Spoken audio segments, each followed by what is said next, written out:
Here we go!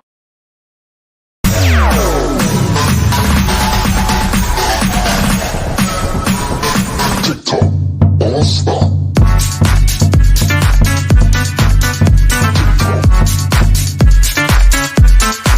Give it to me like.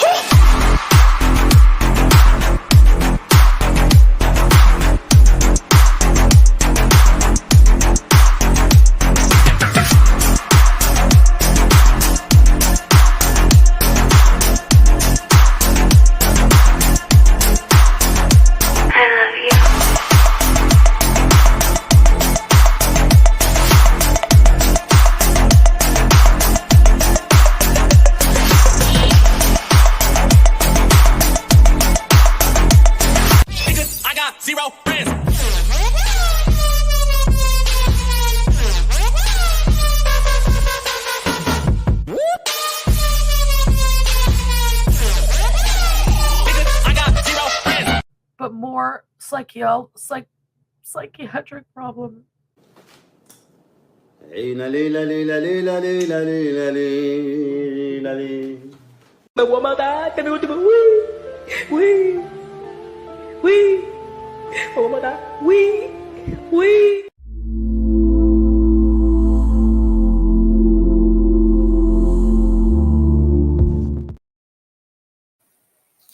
Hello, good evening.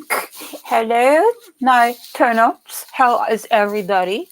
Hi. It is Friday. We are here on a Friday on this wonderful June day. And yeah, I know I am just so random. I didn't warn anybody. I didn't tell anybody. I was like, you know what? I am just going to go live, and we're going to do a little hangout today. That's why there's no thumbnail, because we're going to be doing a bunch of different things. Hello. Oh, look, it's all my favorite people too. Wow, you guys are good. And there's no real notification, so y'all are really good. You love my random. Thank you, Kiki. How is everybody? I've missed you guys. It's been way too long. We've been apart for too long, y'all. It's time that we get that together. We need to get that together. Anyway, kiss my sass. What are you sorry about? I know there's a lot to be sorry for, but what are you sorry about, kiss my sass? I've missed you as well, Kiki. It's good to see you all. I have been not really that far. I've been here still trying to recover, still trying to get back to old me. And, you know, I have my days where it's just like harder than the other days. And then there are days that I feel okay. And I also been paying a lot of attention to the YouTubes. And we're going to go a little old today. Thank you, Enchanted, or Val. Hello, darling. We're going to go a little old school today. So before I started reacting to she who should not be named because she's a piece of shit, I used to react to beauty or internet drama. I hate calling it drama because there's some stuff going on that's a little serious. It's kind of on the realm of the stuff that we deal with here. It's not in Girl World. It is on the YouTubes. And because I am a content creator and because I do still keep my eye on, you know, some of the other content creators that I'm fond of, we're going to be doing a little talking about something going down in the YouTubes. And yes, we are going to do a retro react. Imagine I'm jumping on the bandwagon of the retro react. Because there was something going on called the Blackout a year ago, or it was like about a month into a year. Next month it'll be a year ago. And it's kind of funny how we've recycled that Blackout stuff going on yet again. Although it doesn't really work, y'all. It just doesn't. I know we get aggravated, we get pissed off, we don't want to deal with certain people who are doing certain things. I get it. But the lockout thing, yeah, that doesn't really work. because I think it's made to tell the reaction channels that they have nothing else to talk about, that they have no real reason to be there unless she goes live. And that's not the way we do things around here. I don't go live because that bitch goes live. I go live when I want to, and I talk about what's relevant. That we're going to be hey Dad, what's up? We're going to be doing a little retro react. I did a short last year when we had the first Blackout. I thought it was kind of funny, so we're going to be playing that. It's like a 9-10 minute video. I thought it was funny. I was like, it's kind of relevant for now. That it's kind of fun to see where she was a year ago when this happened, when it was like, you know, we're going to black out, we're going to not watch her. And she sat out there and she made fun of all the reaction channels for that same reason. And also, I know we don't like this, but it's kind of relative to my theme tonight in regards to the YouTube drama that's going on. Natter and Dee Dee, they're sending Missy Moo a PCA. TSA, I should say, not PCA, TSA as in a public service announcement. Natter and Dee Dee. That's rich, y'all. That's rich. Oh, why did we black out the first time? I don't remember. That's a good question. I don't really recall why we did the blackout the first time. I know people got like just sick and tired of her, and she was doing her little whoring at the time. Like she was doing all of the Montreal, you know, when she was doing her little shot the guy every week, sleeping with a different youngin' guy, you know, like we don't forget.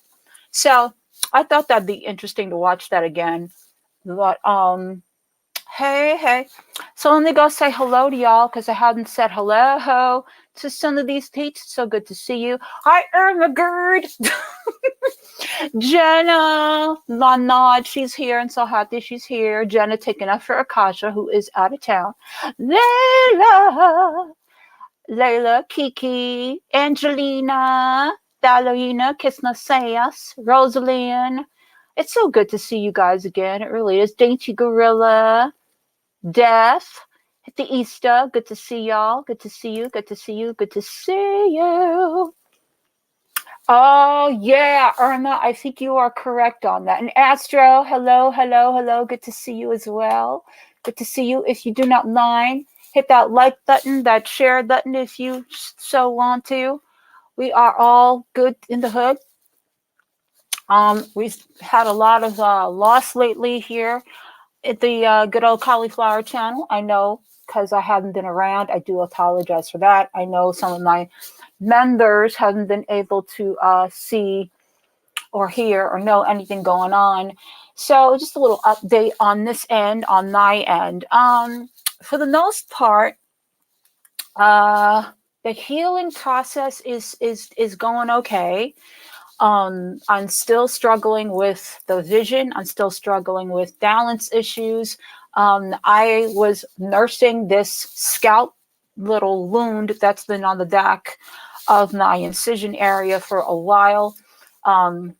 We went to a new surgeon who now says that it may not need surgery. I may not need to go into a surgery situation. This may be fixable, which I'm hoping that it is, because I got to tell you, all these months of just, you know, kind of not doing what I'm used to doing or living my life or being able to work or being able to do anything has gotten to the mentals. And, you know, I'm trying to be better with the anxiety because the anxiety was really kind of pushing over the symptoms. So I've been trying to kind of maintain the anxiety better than I have been. The things are starting to look a little bit up instead of looking down. Like I said, the new surgeon says that this little thing that's going on behind my scalp may not be a necessity for surgery, that we're looking into other things. And I have to go through some tests before they can determine what is going on. And yeah, So that's where we're at right now with that. So we're going on an upward.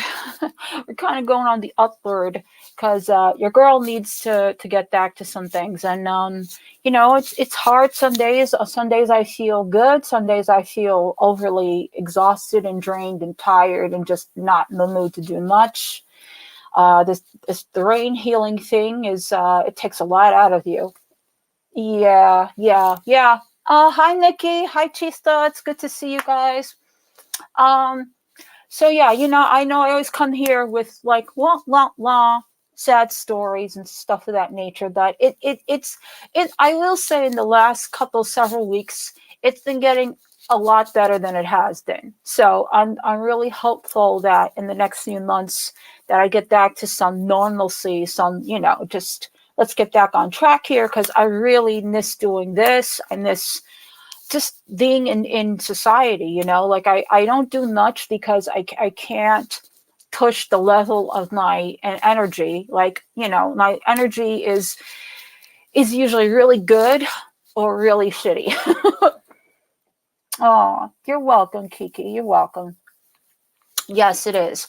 But the things I do, I'm cognitively still good. I'm cognitively still there. I still watch some stuff and keep up on what's going on. And I like to check in every now and again. So yeah. Also, this is not related to you guys here. That I don't know how much of you guys know about like Nile drama community.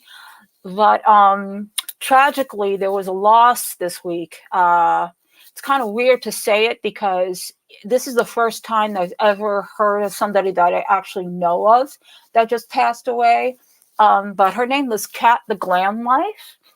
Her channel was The Glamorous Life.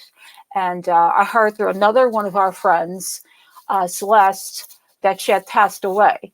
And I'm just really sad to hear that because it sounded like she was struggling there in her last few years. I know she was going through some stuff. And, so RIP, I feel really bad for her family, her friends, her loved ones, anyone who knew her. I had some brief interactions with her. She was always really nice to me. She was kind of a character. Very voluptuous and very outward, and but a human is a human at the end of the day, and whatever she did in life, unfortunately, that doesn't really necessitate that it's still a loss. You know what I'm saying? So sorry to hear of her loss, and yeah, so my much love and condolences to her family and friends. Thank you guys. Thank you, thank you, thank you. Okay. Oh, yeah, Kiki, I'm starting to agree with y'all. Oh, Chista, yes, of course, you know who she was. Yeah. We knew her in the drama community, and that's the unfortunate thing. That's the only way I knew of her. And I knew of her actually before the drama community because of my friend Nikki Murphy. And she also had some, she had a falling out or with Nina Unrated. That's how I was introduced to her, and then she was in our drama community for quite a while. And there's a lot of stuff going down with her involved. But this is what happens when you unfortunately live your life on YouTube, and YouTube can get you into some trouble. You know what I'm saying? Yeah, it is very brutal. It is brutal. All communities can be very brutal, as we are going to dissect tonight. So I don't know how much of you guys pay attention to outside of girl world, but we're going to step out of girl world for a minute because I think this is important. And I think in this community, we've dealt with something very, very similar. Okay. And what I'm talking about, I don't know if you guys are familiar with the YouTuber Colleen Ballinger, or as we like to say on YouTube, Miranda Sings, if y'all know who she is. Yeah, she's the same. Yeah, you could say that, Layla. You could say we do. Yep, yep. Miranda Sings. So I knew of Miranda Sings a couple of years ago. I think I found her through Shane Dawson. That whole YouTube group. back in the day when I used to watch all of these YouTubers, and I always thought she was funny. I kind of liked her, she was kind of innocent and she was entertaining. And, I never thought much of her outside of the whole, like comedic, gamut. And so there's a new development, not really a new development, but kind of an updated development. There is a young YouTuber by the name of Adam McIntyre. He is a drama channel, commentary drama channel. He does a lot of the YouTube drama, mostly like the beauty drama or the, drama that goes on with all of the the famous YouTubers. And Adam McIntyre was always a big supporter and also a huge fan of Colleen Ballinger / Miranda Sings, as young as 15. So, when you get involved with somebody you fan for and you go to their shows and you think so highly of them. I know back in the day, like when YouTube first started, like it was so new and so like innocent, right? So if you met up with like a YouTuber, it was like a big deal to you. So Adam McIntyre became like a super fan, and he was very, very involved in the Colleen Ballinger fan page. And I think it was a fan group that was on Facebook. And this group was, bunch of younger people, because that is her, that's her audience, is like the young groups of people. And yeah, Layla. So some of you guys do know what I'm talking about. In any event, Adam was a super supporter. He also got involved with Colleen, and I mean that in a way of like, he was helpful to her, and he, would come to her shows, and he come to her meet and greets, and he was a really great, dedicated fan to her. And this particular group that he was in, of all of these people that were her fans, were young people. So Colleen and her best friend, or I assume this person also lives with her, named Corey. They were constantly involved in these groups or what have you. And a few years ago, Adam McIntyre made a video about this situation with Colleen Ballinger. And it was stating basically that Colleen Ballinger and him had sort of a, how do I put this? A public fallout. Colleen was this person to the world as somebody that you didn't think was like this, but Adam McIntyre brought this story a few years ago, and he got a lot of flack for it because he had said that Colleen Ballinger had sent him a article of clothing, which was at the time kind of a little sus, little inappropriate for a somebody as young as his age. I think he was like 16 years old at the time. And the way his story was presented, a lot of people doubted him and kind of came after him because they thought he was basically trying to be a clout chaser and that he was trying to demonize Colleen. And so no one believed his story. Yes. Hi, J9. Good to see you. So after a while, you didn't hear much about this, and Colleen actually reacted to it, and she had put out there or tried to paint a picture that Adam was sort of like not the kind of fan that she thought he was really, and that he tried to put out this hate campaign towards her. She painted a very dark picture. So recently, another YouTuber stepped up and she made a video. Her name is Colleen, actually it's not Colleen. Sorry. It is Cody Rants. She made a video and it was talking about her experience with Colleen Ballinger. And this thwarted Adam to now come back out again. And he has released another couple of videos. And there's a lot of stuff that's going on, a lot of speculation that has been pushed to the forward to the public now, and a lot more younger people are coming back to the surface, explaining their interactions with Colleen, and also their now understanding of, you know, how wrong it was. Allegedly, and I have to say this lightly because there's a lot of truth out there in DMs and things of that nature, that again, because of the state of this, allegedly Colleen was grooming these young individuals. We're going to be watching this video that I saw earlier today that kind of just wraps it all up in a bow for us. So in case you never saw of this, or you're not familiar with this situation, this is a good video that I found, and it is by, let me see if I can find them. Hang on a second. Well, there's a few of them. There is Kylie Gets Real. She's done one. She's actually doing a live at the moment that I'm not going to play hers. Marky, that made a video about this. Not a lot of YouTubers really jumped on this bandwagon yet because of, I guess, the actual like things that they're saying about her. Colleen herself has not even reacted to this, has yet to say anything about it.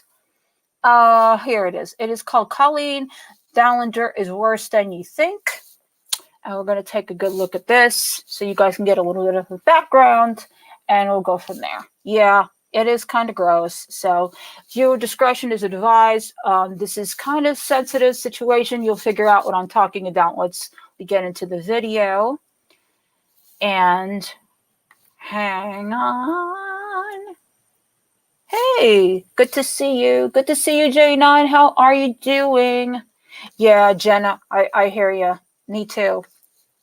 And he's so young. It's not, you know, it's just not right. Anyway, let's get into this, y'all.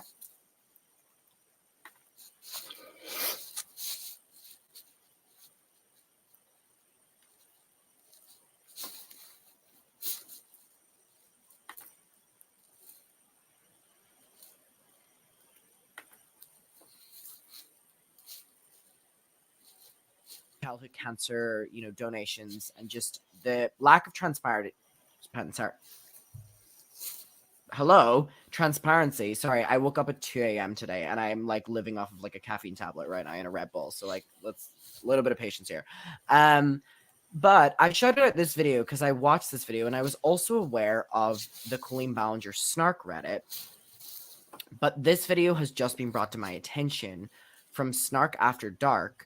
And I watched it early this morning, and I just so regret not watching it before I filmed my video, because I would so have gone through it, and I just think everything about it is so great. And I was watching it, and I had so much to say, and I was like, I need to do an emergency live on Twitch tonight because I need to go through this and talk about this.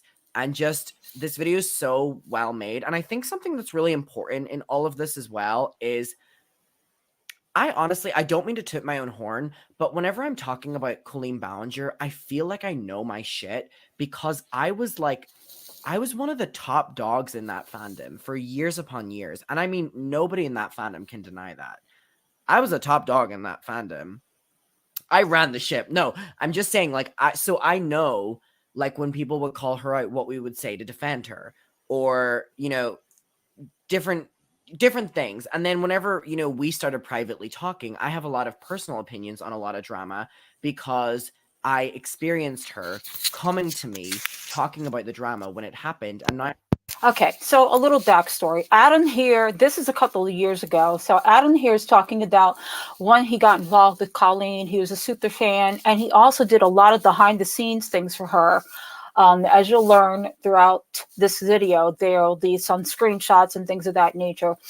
So Adam was he's like an integral part of the Miranda Sings camp. Like, he really gave her a lot of ideas, and he was really like very loyal to her, and he was a go-getter. This is back in the day, like, you'd have street teens that would do things like this. You know what I'm saying? Like go out there and like really pump up a channel or a organization or things of that nature. And it's like, this is the kind of fan I was getting the idea that Adam was. Like, it wasn't just so much that he was like obsessed. I never got the obsessed from Adam. I always got that he was really he really enjoyed her content and things that she did, and the kind of person he thought she was. And this is the kind of fan that he was. I am seeing it from the point of view of not being like manipulated from like a woman that's Hi, like triple my Brandy. age. And it's interesting. Like there's so many. Oh, Paige Christie. Oh my god, I just was saying I've literally been calling you Paige Christine, not Christy, and I apologize for that. Shout out Paige. But anyway, I feel another thing to note that Adam is pretty respected in the reaction drama camp. Like Paige Christie, she's also that's Teddy Tage. She's a big drama channel. But there are a lot of drama channels that respect Adam. Rich Lux did a live today. Peter Mon did a video today. Tea Time, like, you know, a lot of the big drama channels are now starting to surface, and they're also showing their support for Adam. So it's really cool to see. That it's just interesting now because there's been so many moments whenever I was watching this video from obviously Paige, but this one with Snark After Dark. And I have so many opinions on this because there were so many moments that are discussed in this video that I have direct information of what was being said behind the scenes, what was being said thing. And I think it's interesting. And I'm like, oh my God, I talk about, you know, commentary and drama and stuff like this. And there's so much I don't talk about. And I want to go through this video. So I watched this morning, and I mean, they messaged on my video and they were so sweet. And I thank Paige for bringing this to my attention. I know that looking a little bit further into this Reddit, they've been posting about it as well, but I just never got around to it. And I mean, it deserves so much more than what it has gotten right now. And I'm going to go through it and talk about it. And then we're going to go through the Reddit. And we're going to go through the comment section. And there's just a lot to get to. So buckle up, buggeries, because there's kind of a lot to get to. So let's get to this video. So again, this is from Snark. So this is not the video, actually. I actually found the right video. This is an older video. So this is the video that I was talking about. This is Snark After Dark, who he's talking about. This is the setup to that. This is the actual channel. And the video that I was talking about that kind of put it all together. So I'm going to go back to the beginning of this one.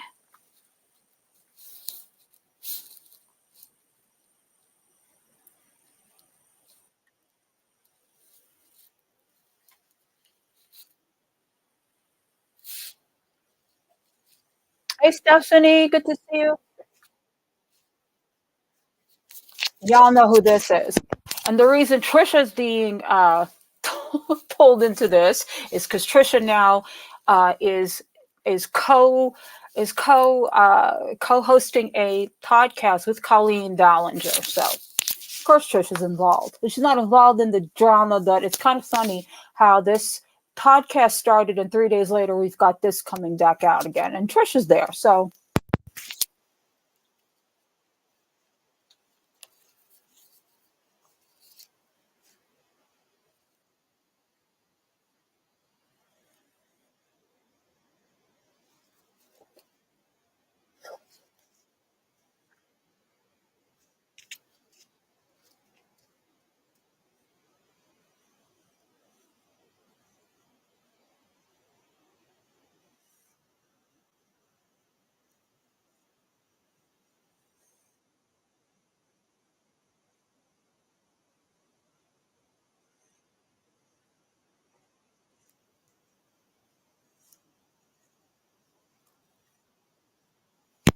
And let me just say, oh, really, Death? That's interesting. I got to check that out. Thank you. And let me just say about this Cody Rants. Okay, she was so humble and so, you know, it was so hard for her to release this video. And I saw this go down because Adam had a live and he played the video, and she actually came on later, and she was so apologetic to Adam because she was one of the fans that actually went after Adam after the first video, because that's what Colleen's camp would do. They would have, Colleen would like charge them not so much and then make them go after other people. And you'll see a lot of this unfolding. It's so wrong.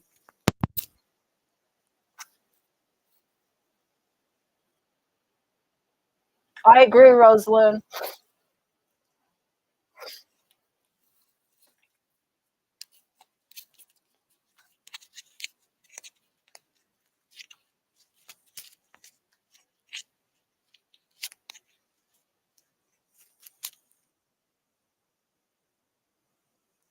Okay, so here's where I say how how things are very similar.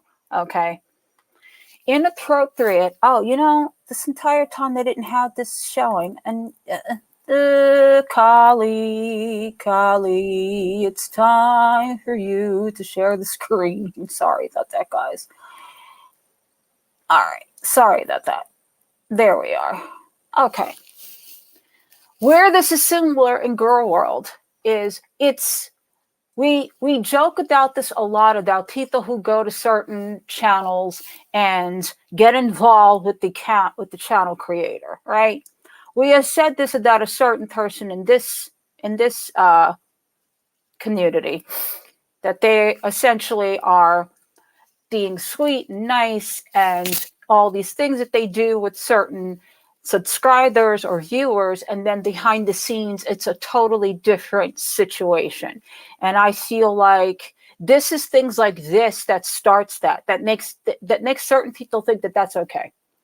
And these are kids, okay? These are children. I know that 16 in certain states that's legal. Well, I'm sorry, I still look at a 16, 15, 16-year-old as a child, okay? Most parents would.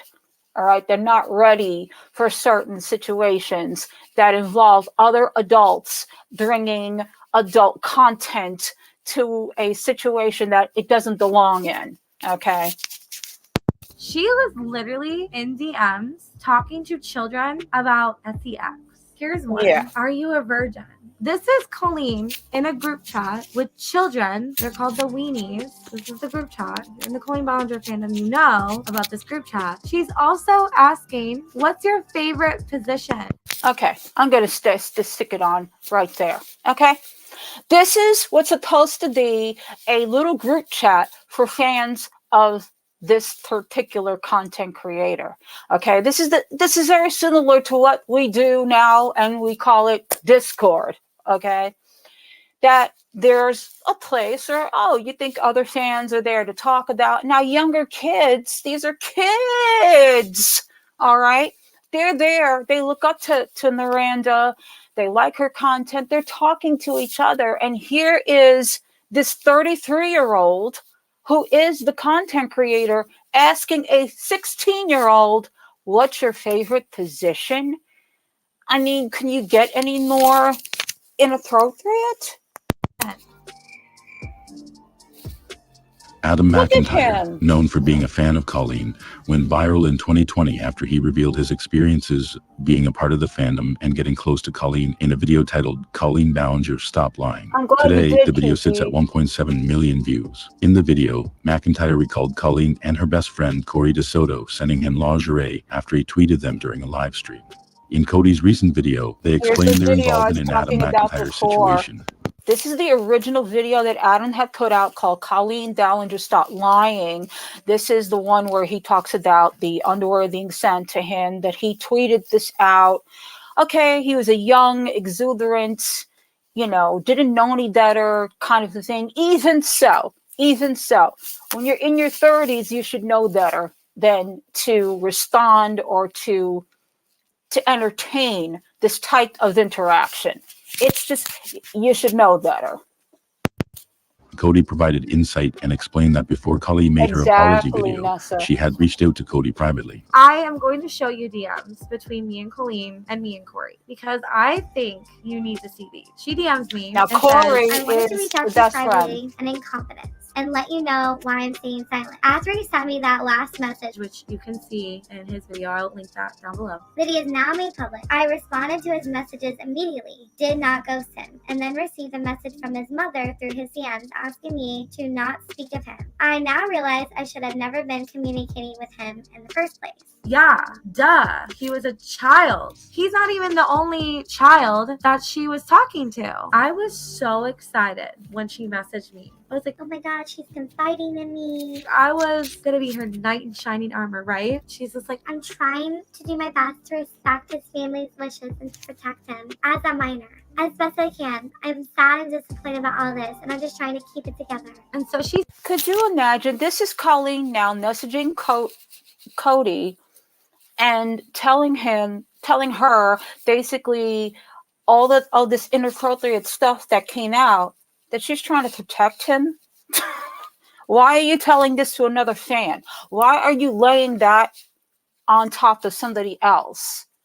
It does sound like Onision. It sounds exactly like Onision. It is way too much. Oh, it gets worse, guys. sends me the screen recording. She sends me this. So let's go to the beginning. So this is Adam speaking right here in this message. He says, Been told by multiple people about how you and Corey have been running, saying, I run a hate account for people who support you, which is extremely disappointing that your mind goes to that place. I'm aware, and so are my parents. I have screenshots of everything for the past few weeks that Corey has said about me and in relation to you about me in these group chats, and also everything else before, but never thought you'd stoop to that level, especially due to the 17-year age gap. Talk to me in 16 years if a 33-year-old takes advantage of Flynn for. Okay, so this is a interaction between Adam and Colleen after Colleen had gradually started to distance herself and she cut herself off from Adam, after so many different conversations, and all of a sudden she just decided to stop talking to him. And now, and Adam is very mature for his age. He's 20 now, but this is a kid who's 16, 17 years old. And he's basically saying to her, how would you like it if this were, how would you feel? The way he was presenting this to her was saying, how would you feel if this was your child? And she took this as that he was going after her child, that's not what he was trying to say at all. For years, then runs talking him on Twitter. You want to play that game? Why do you even bother following me? like, how would you feel if this happened to your own son? Exactly. She responds, it said, Takes advantage of Flynn. What are you even talking about? What does Flynn have to do with anything? How dare you bring my son into your drama? his drama, that you call it, is you sending underwear to a child and you having him work for you for free and you trauma dumping on him yes, that's about your correct. failed marriage. And he's saying, how would you feel if this happened to your son? And she calls it drama. Okay. I didn't say anything about you. I've never been anything but nice to you. That's not true. But okay. I haven't said one word about you. Literally look at my DMs, babe. I'm not going to argue with you or talk smack about you. I wish you well and have always appreciated your support, but bringing my son in your drama is too far, Adam. So then Adam's mom responds, because he's a child. This is Adam's mom. It's not nice when your child is brought into things, but if you had read it correctly, you would have seen he wasn't, and it was a comparison that was being made. Mother to mother, you may now understand. Never speak my son's name again until your side take the same as I said. She's referring to Corey. And I saw that and I was like, oh my God, he was lying. Y'all, I was trying to get her to tell me stuff. I wanted her to like me. Okay. I didn't actually know if he was lying or not. I didn't care. I wanted her to notice me. And again, you guys, again, these are kids. Okay. These are kids. She obviously said that she was in the wrong because she wanted Colleen to like her. So she would allow these things to be said, these interactions to continue because she thought, oh, I could save Colleen. I could be like we all think at one point. Let's be real, y'all. I mean, I won't say that I think personally that I thought I could save somebody, but we all thought, like, in the beginning, I'm pretty sure, like, when you first started to watch Chantel, like, you kind of felt bad for her, right? Like, you're like, oh, Chantel, and maybe you wanted to give her, like, a suggestion of, like, how she could lose weight or whatever. Like, I'm just saying, like, there was empathy, You know, that's a human thing. That's a natural human thing, is to have human empathy, right? But then when it's taken to such a sadistic place, a place of just non-human, to the point of just like gross is all I can say. It's just gross. Like, these are young people that look up to you, that, you know, want to get close to you, and not in a way like, you know, in that adult way, that like they just want to tease it, like that. Oh wow, you know, a famous person, in their eyes, a famous person reached out to me, or they think I'm cool, or, you know what I'm saying? Like, that's important to a young adult. And this is how they handle it. Hey, Our Lady, it's good to see you. Being honest, I was mentally ill, and a person that I idolized was messaging me. After being pinned as a liar for the last 3 years, Adam spoke out and reacted to Cody's video on the live stream platform Twitch, which he then later uploaded to YouTube. He shared that Cody was the first person to publicly validate his experience. Hey, Jenna, you can, just for points of reference, if you guys want to watch Adam's videos, because they're pretty long, but, you know, he goes into the detail of everything that goes on. Can you just link up Adam McIntyre's channel, which would be great, just to share with everybody? So if they haven't seen this, if they just want to get a little bit more of the story, they can watch his videos. Also, Cody rants as well. Definitely go and support those videos. Those are, you know, just very, very young, brave people, and it's not easy coming forward with stuff like this. So I applaud all of them for it.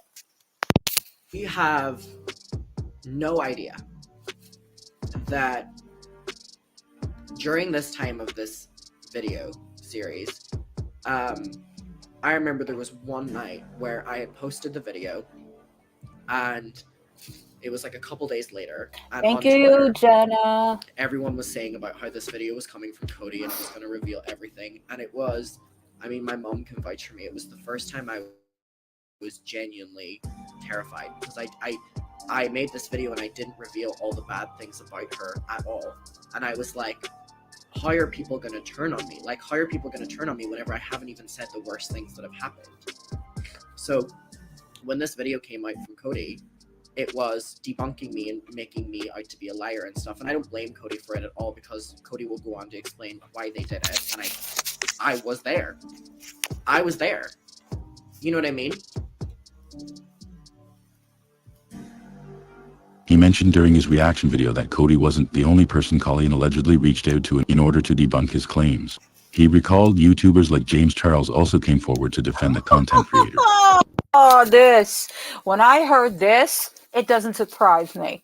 If you know anything about the beauty community, James Charles is always at the very top of some kind of fuckery. Let's just put it out there. And the fact that he came to her, you know, came to her aid, so to speak, that he, you know, publicly said something mean about Adam and praised Colleen, well, that doesn't surprise me. We're talking about James Charles. James Charles, who, if you're not familiar, who's had many allegations of him talking inappropriately to younger members of his, you know, his fan base. You know, it's not a fucking dating app. YouTube is not a dating app. Snapchat is not a dating app. That, you know, this is the kind of person that we're dealing with James Charles. So here he is now coming to Colleen's aid. Shocker, shocker. I want to also say something real quick. He is sus. She was also doing it to YouTubers. She got James Charles to publicly go on the record saying that I was a liar and that I was a little bitch and that I was a manipulative person. This 17-year-old, by the way, was manipulating this 30-year-old. You know what's funny about that, James Charles, is I recall when this whole Tati thing went down, and I think he was 19 at the time, everybody was so like, oh, poor James, she, you know, all this drama, you know, he could hurt himself, he could unalive himself, and he was 19 at the time of this drama going down, when Dramageddon was all the rage a couple of years ago, and they were after him you know, a lot of fans left him, but there's a lot of people that were actually sticking up for him because of how young he was. And he was 19. This kid was 16 years old. And yet you're publicly saying these nasty, horrible things towards him to make Colleen look better. Make it make sense. None of that made sense to me. I'm like, James Charles, anybody should have understood this. It should have been you. Like, shocker that you went the other way. Was whatever. He says, I it's know, right, all Layla? lies. This boy was begging it. He ran her. She never ghosted. He's trying to bring her child into the argument. His story doesn't look the best, but he's just looking for attention since Colleen won't give it to him anymore, and y'all are feeding it. Even if she did address it, people would say she's attacking a minor. Let her take care of her family and son. And I'm sorry to see my friend getting dragged over lies. And then he says, no one is encouraging bullying or harassment. It doesn't matter how old he is. He lied. You are encouraging the mentality that lying is okay, and anyone who stands up for themselves or their friend is a bully. This drives me crazy. Reading anything James Charles has to say. Do you hear this? Do you hear? How about you point that pendulum right back at you, sir? How about you point that pendulum right back at you, sir? Is that what you said when you were messaging these kids on Twitter or on Snapchat and telling them how cute they were? Or I'm being facetious when I say how cute they were. He was saying other colorful things, but interesting take there, James. Exactly, Kiki. So here we have her also doing the same thing to James Charles, who then got so many drama videos made about me. And that was the reason that my YouTube comments had to turn off, because it turned from criticism to literally just death threats, because James Charles then got involved. Death threats. Death threats because James Charles had to get involved. The same, almost very similar situation. Here's a 19-year-old. Tati is in her 30s. She tells the world about these inappropriate things that James Charles is saying, and she's calling him all these things and all these allegations. And everybody was getting on Tati, the adult who shouldn't be saying these things, who shouldn't be talking about these things. But yet, this kind of interaction was a little bit different as in the other way around, because he was inappropriate. Okay.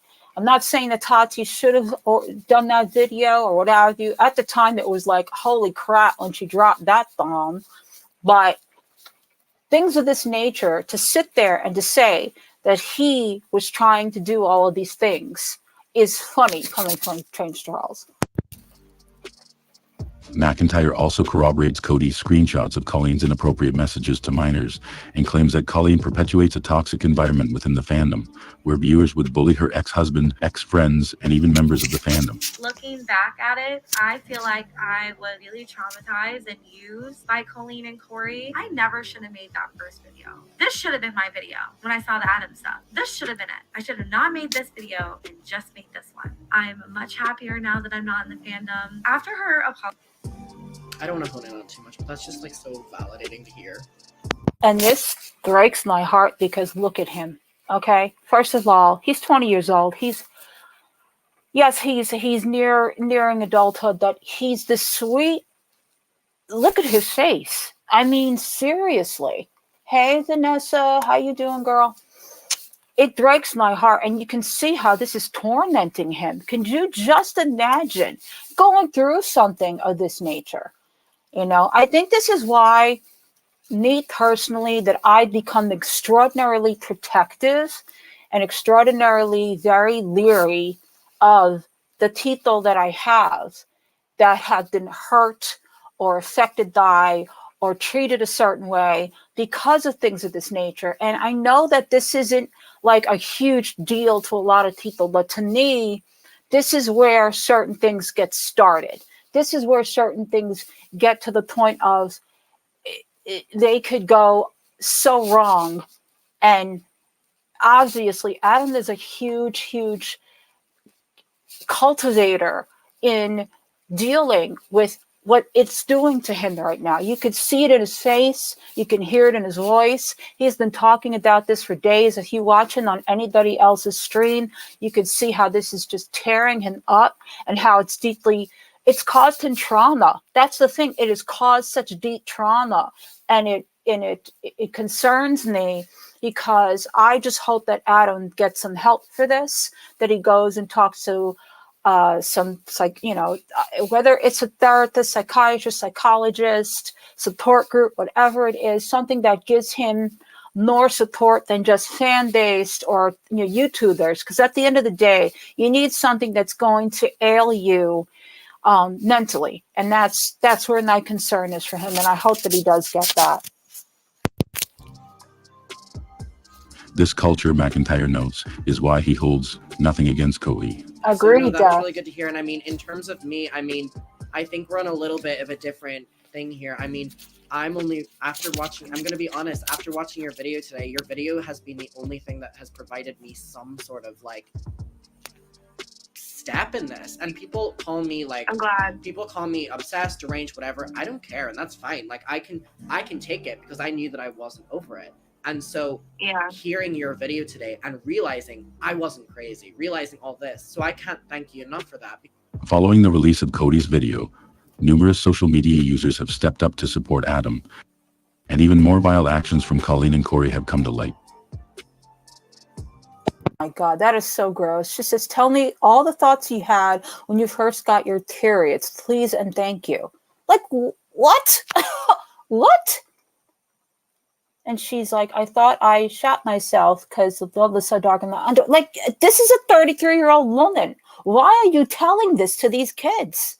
Like, these are not your peers. These are your fans.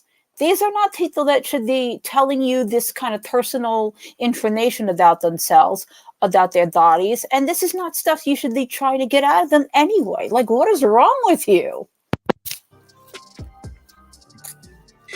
Hey everyone, it's Corey. I just wanted to record this is Corey now, her best friend. I have a lot to say, but first of all, I just want to say that I love all of you. Like you all honestly mean so much to me. Oh my God. It sounds weird because I'm a full-grown adult and some of you are younger. Oh my God. Blah blah blah. But I can honestly think of all of you like as my best friends. Like I don't have friends. Oh, and God. I'm a loner. And this is what I'm talking about, all right? Look at this poor kid, the way he's reacting. Corey is a 30-something-year-old adult, okay? Who's inappropriately talking to these children, okay? Not only that, I won't say the name of his little group. I think it was called Corey's CLIT. That was the name of the group. Disgusting. The fact that he puts this out there and says, I think of you as my close friends. Like, look at this kid. He's cringing. I'm cringing, and I'm 52 years old. Like, are you serious? If there was somebody talking to my kid like this online, oh, hell no. Oh, hell to the no. Okay? This is the kind of stuff that's not okay.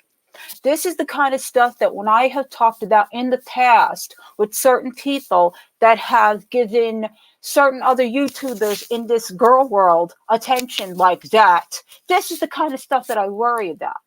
Because we have already seen how bad it can go and that it's still allowed. At least in this particular situation, they're all coming out and they're all speaking on it and they're telling their stories, and he's finally getting some vindication. And I just hope from this point on that he can heal from this, that he can stay away from this kind of situation, that it never happens again, and that anyone else that looks to somebody the way he looked to her can be more careful about who they interact with on the internet. Always there, like my only friend is Colleen, and it's so comforting to like go online and talk to you guys and feel like loved and cared about, because I love and care about all of you, and I trust you, and I with all my friends I vent to you, and when I'm angry, and I feel better, and I feel comforted by you all, and I hope that I can do the same for you. But this whole thing with Krista has just escalated into something really bad. I mean, again, as a parent, this is the kind of thing that I used to get afraid of. I used to tell my daughter all the time, about anonymity and about not getting too involved with people and being careful what you say and this kind of thing. Listening to that portion of this video, these are the kinds of things that parents, myself, are concerned about that our children could be dealing with on the internet. Could you imagine that you walk by one day and your kid's on the computer and your kid is listening to this and he's so involved in it, okay, and you had no idea? Could you just imagine how that would infuriate you? It's gross. It is absolutely gross. Many celebrities and people with influence take advantage of their fans for emotional labor, creative labor, and free marketing. This is normalized and overlooked, but it is predatory and unethical. These fans already have a parasocial relationship with their idols. Taking advantage of young fans is one of the most predatory and manipulative things a person with power can do. We need to support these victims and shed light on these very difficult conversations. I applaud Adam and Cody for being brave, taking back their power and becoming a voice for any others in similar situations. That is Dark After Dark's video. I thought that was really done very well to give you guys like a whole understanding of this whole situation. And this is what's been going on for the last couple of days. And it's not really spoken about because a lot of people don't like to touch these kinds of stories because, yes, they get a little, it's not drama. This kind of stuff is not drama. This is, unfortunately, real life situations that are traumatic, that are affecting our young. And again, it's the kind of thing that we have experienced as adults. And as adults, it feels disgusting. You know what I'm saying? Like the things that we've seen happen within the last year or so, we as adults get grossed out and cringed out by this kind of stuff. That it's not just about people relating to their content creator or liking what they're saying or doing. That's a whole other ball game. That's a whole other story about liking what they're doing. But I'm saying as far as like fandom and being involved, you have to be careful the amount of involvement that you allow yourself to get involved in, especially when you're young. And you know what? That goes for, it's not just the young, any age. And there are still Veronicas, won't there? What do you mean by that, Kiki? Still Veronicas. It's just, I feel so sad for Adam. You know, I've been watching this all week.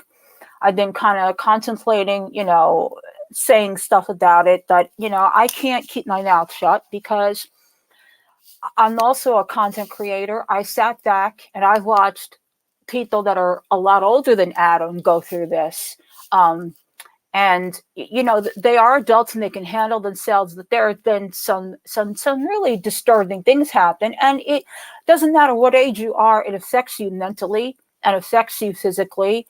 And you can't, you know, sometimes you don't want to talk about it because you feel like you can't, because it's like, oh, this is like stuff on the internet and it shouldn't matter. But unfortunately, it does matter. Even though it is the internet, you're still dealing with people. You're still dealing with human beings. And this is the kind of stuff that shouldn't get ignored. That shouldn't be just like, oh, it's just another day. It's not. This is how PDF files begin. Do you know what I'm saying? This is how they start. This is where they come from. And I just feel so sad for Adam. Hey, Double Check. How are you? I'm calling you Double Check. Double-headed. Sorry. You know, it's just, it's very disturbing. Oh, yeah, Kiki. I hear you, girl. I hear you. So here's my thing.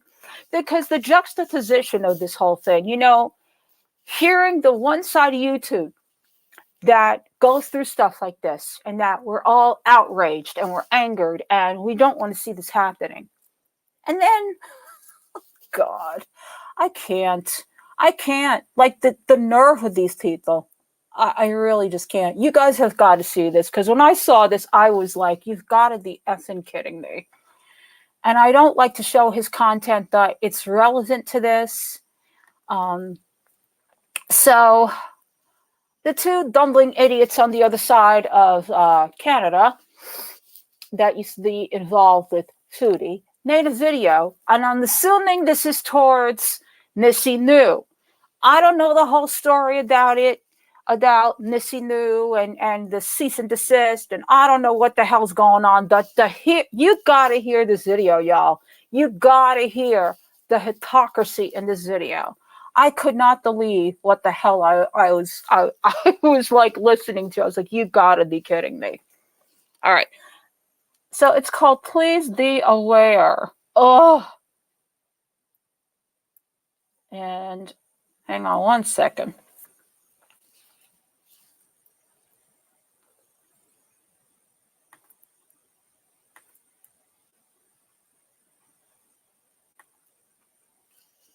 I'm going to put this on a different speed because I can't listen to them normally.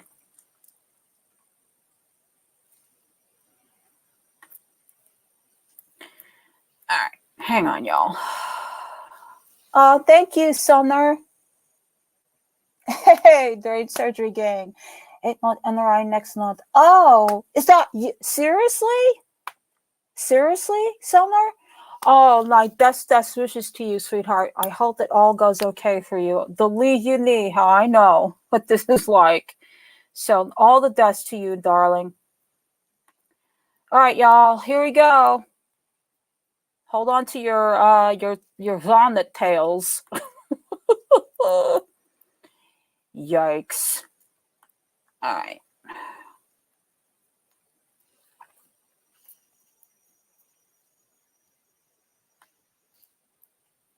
Let me get it right to the beginning. To me, receive. I'm adult and I can handle. Missy And every no. day, I will prove that you lie. You already admit one. And I have 10 lie. Facts, evidence, not word.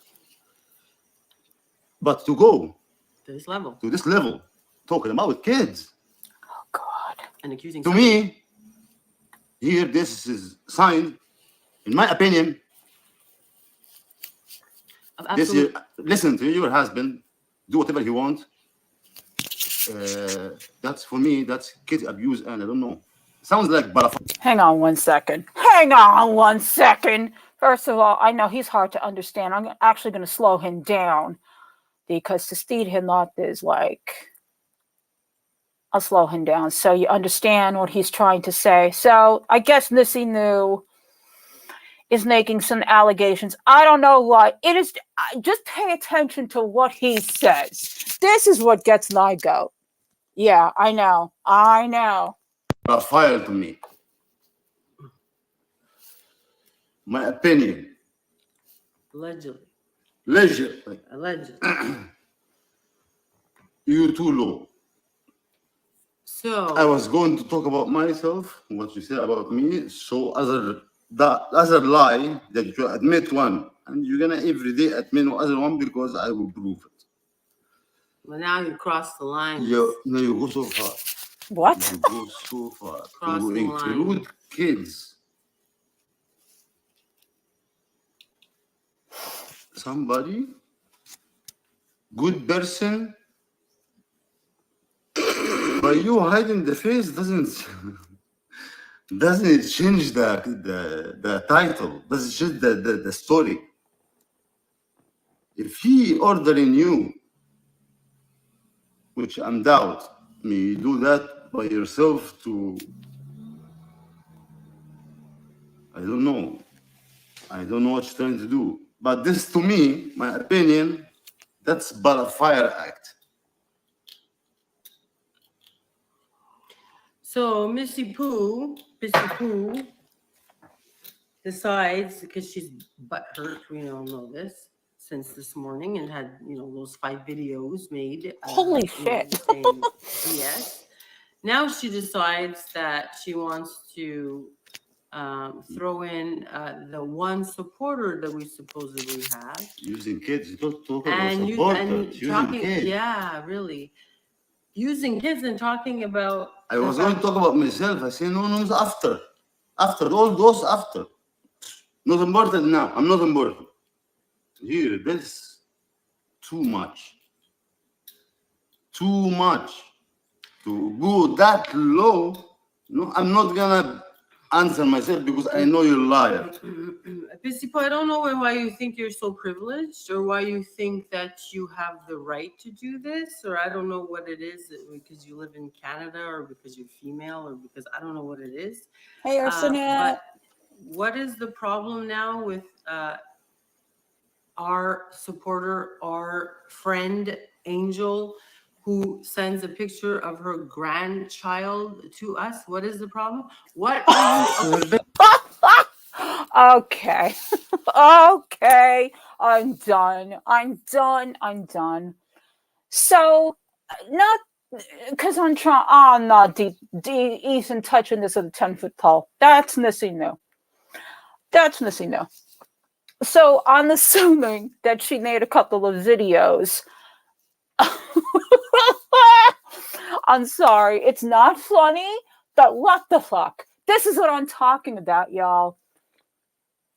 Sending pictures of said child to a known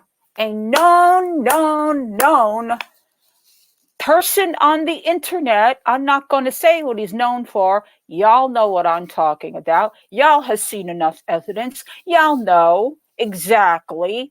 Okay. Now, not chiming in on Nissy New and agreeing to what she's doing, but did you hear what he said? What the hell are you talking about, sir? What are you talking about? Are you serious? Look at the look on his face. That couldn't be any better, that pause game right there. Okay, so what I'm deriving from this is Angel Horns is one of their mods.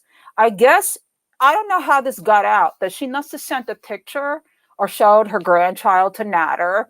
And I guess I'm assuming Nissy New made some videos about it. Hey, Nike. Oh, I love you too, honey. I don't know the whole story. Yeah, exactly, Kiki. That's what I'm trying to say. Like, are you serious? Okay, and bless you, Nissy New, that you stepped your foot into this too. Because this is just, I don't even know. All right, let's go on, y'all. Using Natter of Being right now? So if somebody use your kids picture, you're gonna be happy? Dude. We not do that level. I don't. What are you accusing Natter of being right now?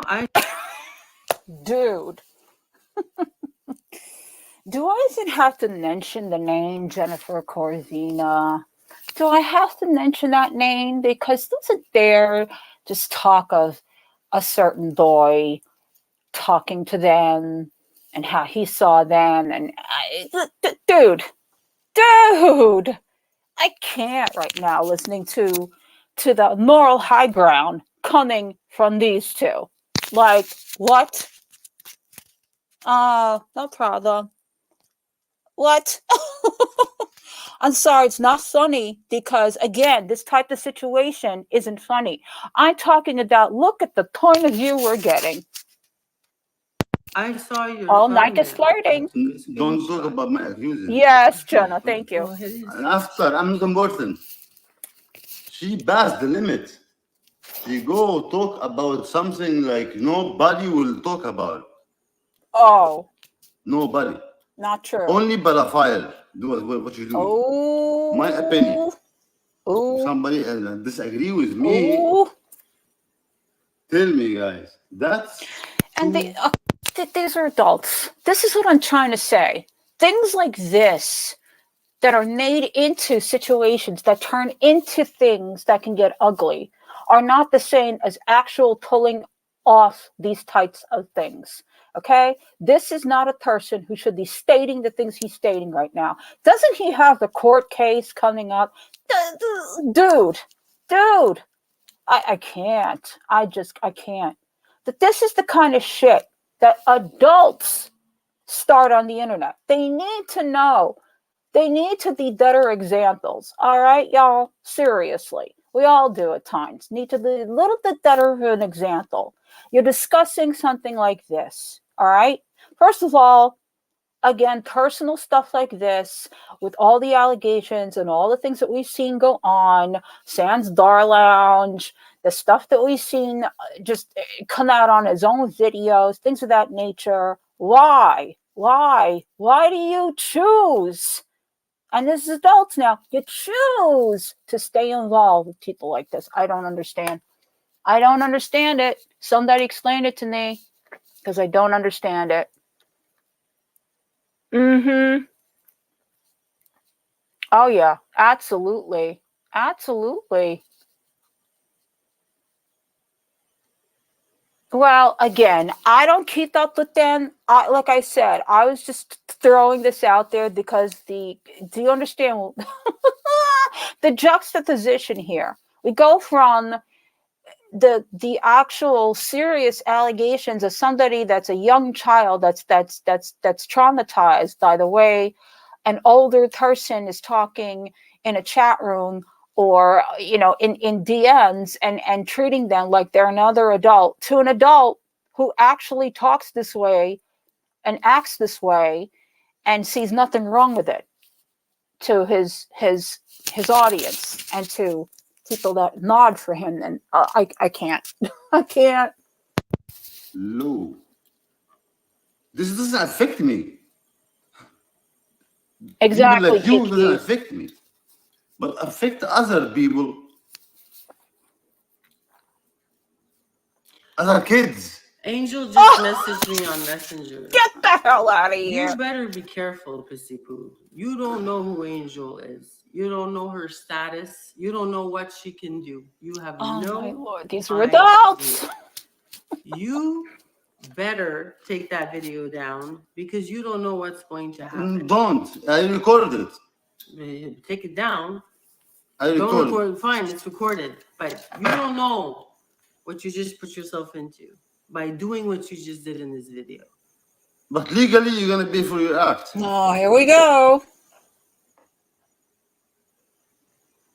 My defamation and this thing, we'll talk about it after. It actually get pissed off. I'm pissed off. You have no idea. My blood's boiling. Did you play the video? Oh. Let's see. This. Right, Kiki.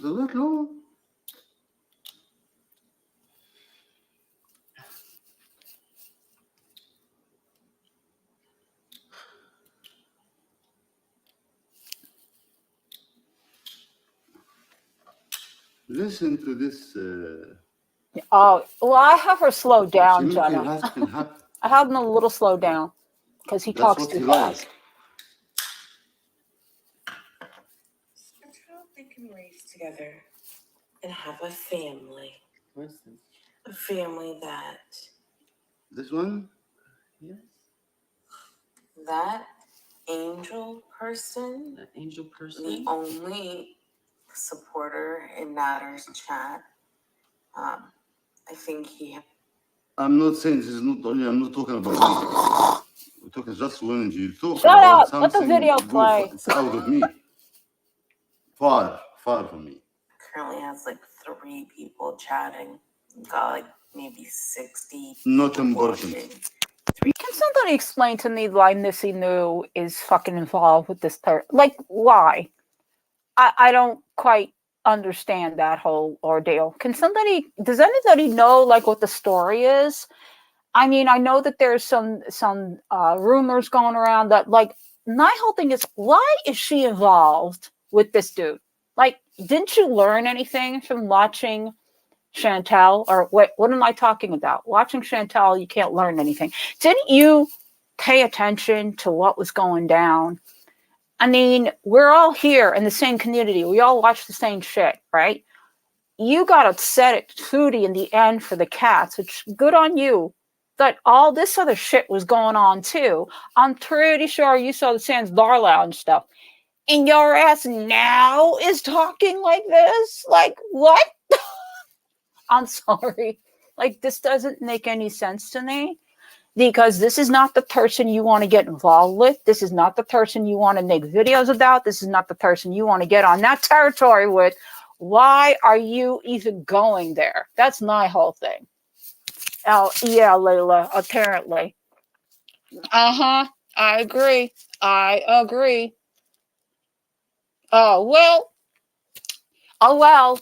And that should be the worst thing that happens to you, right? Is that Chantel starts ignoring you. Like, who cares? Not important. I Three, went four, not on important. just to see what he was saying. He has my name in his title, variation of my name, whatever. I don't care what he calls me. But I don't call your name. he's going to Simple. publicly retract his false statements. But I'm the one who lied. Yes, I'm the one who admitted I lied yesterday. What? Yeah. So I'll deal with that on my own. You can't. Now that I've given him the opportunity to state that I didn't send him anything. Mm-hmm. Oh, so adult. Oh, here. And I'm going to move forward. But I'm still, of course, going to make Chef death and PP dance. Threaten death. Death threat, this one. I even got That's not a death threat. Smack him upside the head a little bit. Never mind. But what this Threat is again. about Yeah, exactly, this Layla. angel woman, she is sending this man. You compared to Angel, you cannot even be nails. Okay. Now, maybe, I don't know, a year ago, year and a half ago, maybe this would matter. Why does this matter now? Why does it matter now? I don't understand why this matters now. Like, why are you getting involved in this situation if it doesn't involve you? You're obviously not somebody who's a fan. You don't give a crap. Why do you care what is being done in this person's chat or in this person's situation? Like, oh my God. I can't. Like, the links that people are going to these days, I guess. He's wired for sound, studying math all day, ready for his hurt hairs. Okay, y'all let to go. I don't understand. Like this. Okay, honestly, I'm watching this pure entertainment and because I just wanted to make a point about what we were discussing. Okay, this kind of bullshit right here, this is pathetic, y'all. This is pathetic. This is why people had teased out on this kind of stuff, because it's not relevant to anything anymore. This shit has been going on. Where were you then? Where were you then when the three nods, Cousin Ed and Linda and Diana Lynn were talking? Where were you when that was going down? Where were you when the Sans Darlan shit was going down? Where were you then? What the hell is this? It is embarrassing. It is embarrassing. I don't know how much more I can take of this. So I just want to see like where where all of the context of this is, and they're going to move on. Because what? You know that? One. Oh wow! You don't know who you're messing with. Neil, you and your character. Oh God! Just, I'll tell you what. You know when you use the finger clip? What? The clipper? You one of those fly. Oh. Seriously. This subhuman trash Insulting. bag. Oh. Pictures Don't of care. children in her family. This is not her She said child. her trash? Picture of a child in her She said family angel trash. and allowed him to show it on his channel. Yeah, she allowed. Well, guess what? Guess whose fault that is? Guess whose fault that is? Hers. And what does that have to do with you? What does that have to do with you? I can't. I can't. All right. This is actually aggravating the shit out of me. So we're going to stop watching this. Because that, it's not a noble thing that it's being done here. It gets like 3 views. This is not noble. This is not the noble, this is nefarious situations. This shouldn't be going on. This is purely poke to there, poke to there, poke to there. What she's a nail clipping. I cannot. I don't understand this. I mean, you let me know if you should continue this or move on. Press 1 if you want to continue, 2 if you want to move on. I just, this kind of stuff, maybe a year ago would have mattered. It just doesn't matter anymore. And I don't even need to know the backstory. I really don't, because it's bullshit at this point. Seriously, it is. What? Okay, thank you. That's all I needed to see. That's all I needed to see is a 2. As what? Anywho, so.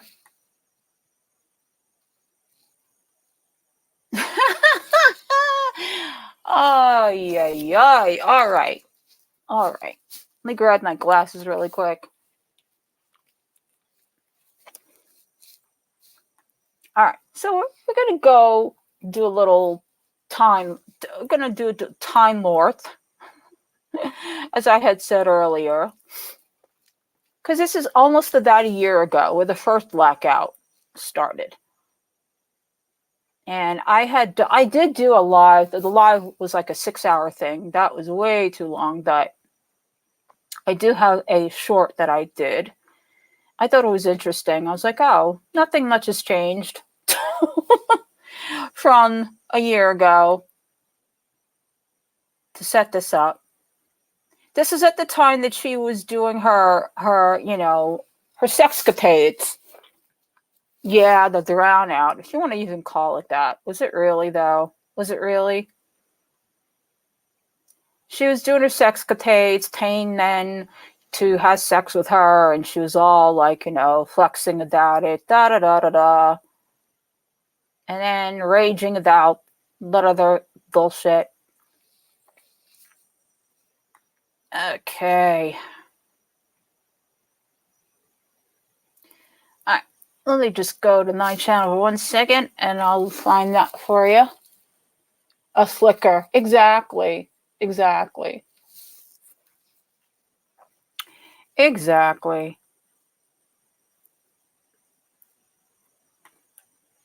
I just thought that this was interesting.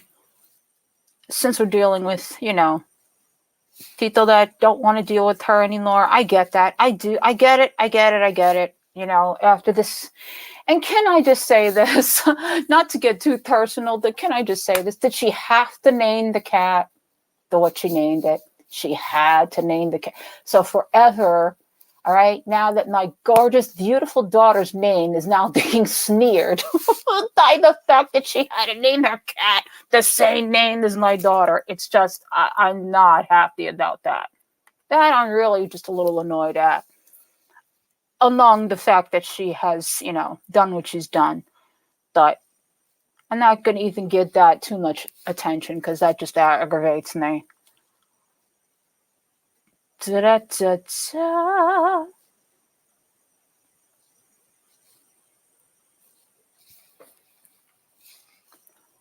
I'm getting there, y'all.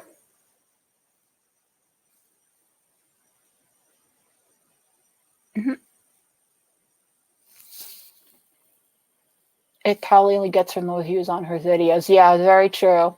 Exactly.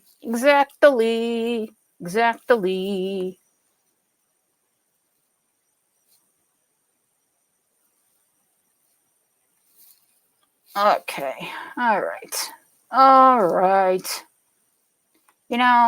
I had this set up and I don't know where it went. Oh, here it is. It's called Blackout Bitterness. Something that I did.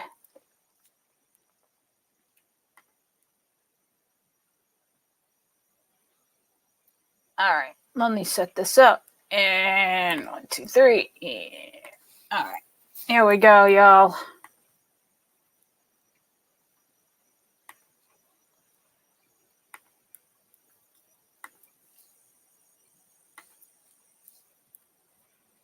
Right? Right, Irma?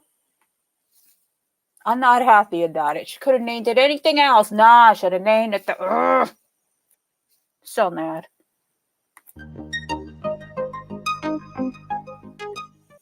Oh, let me put this back to the right speed. It's that Thai place I went with my mom.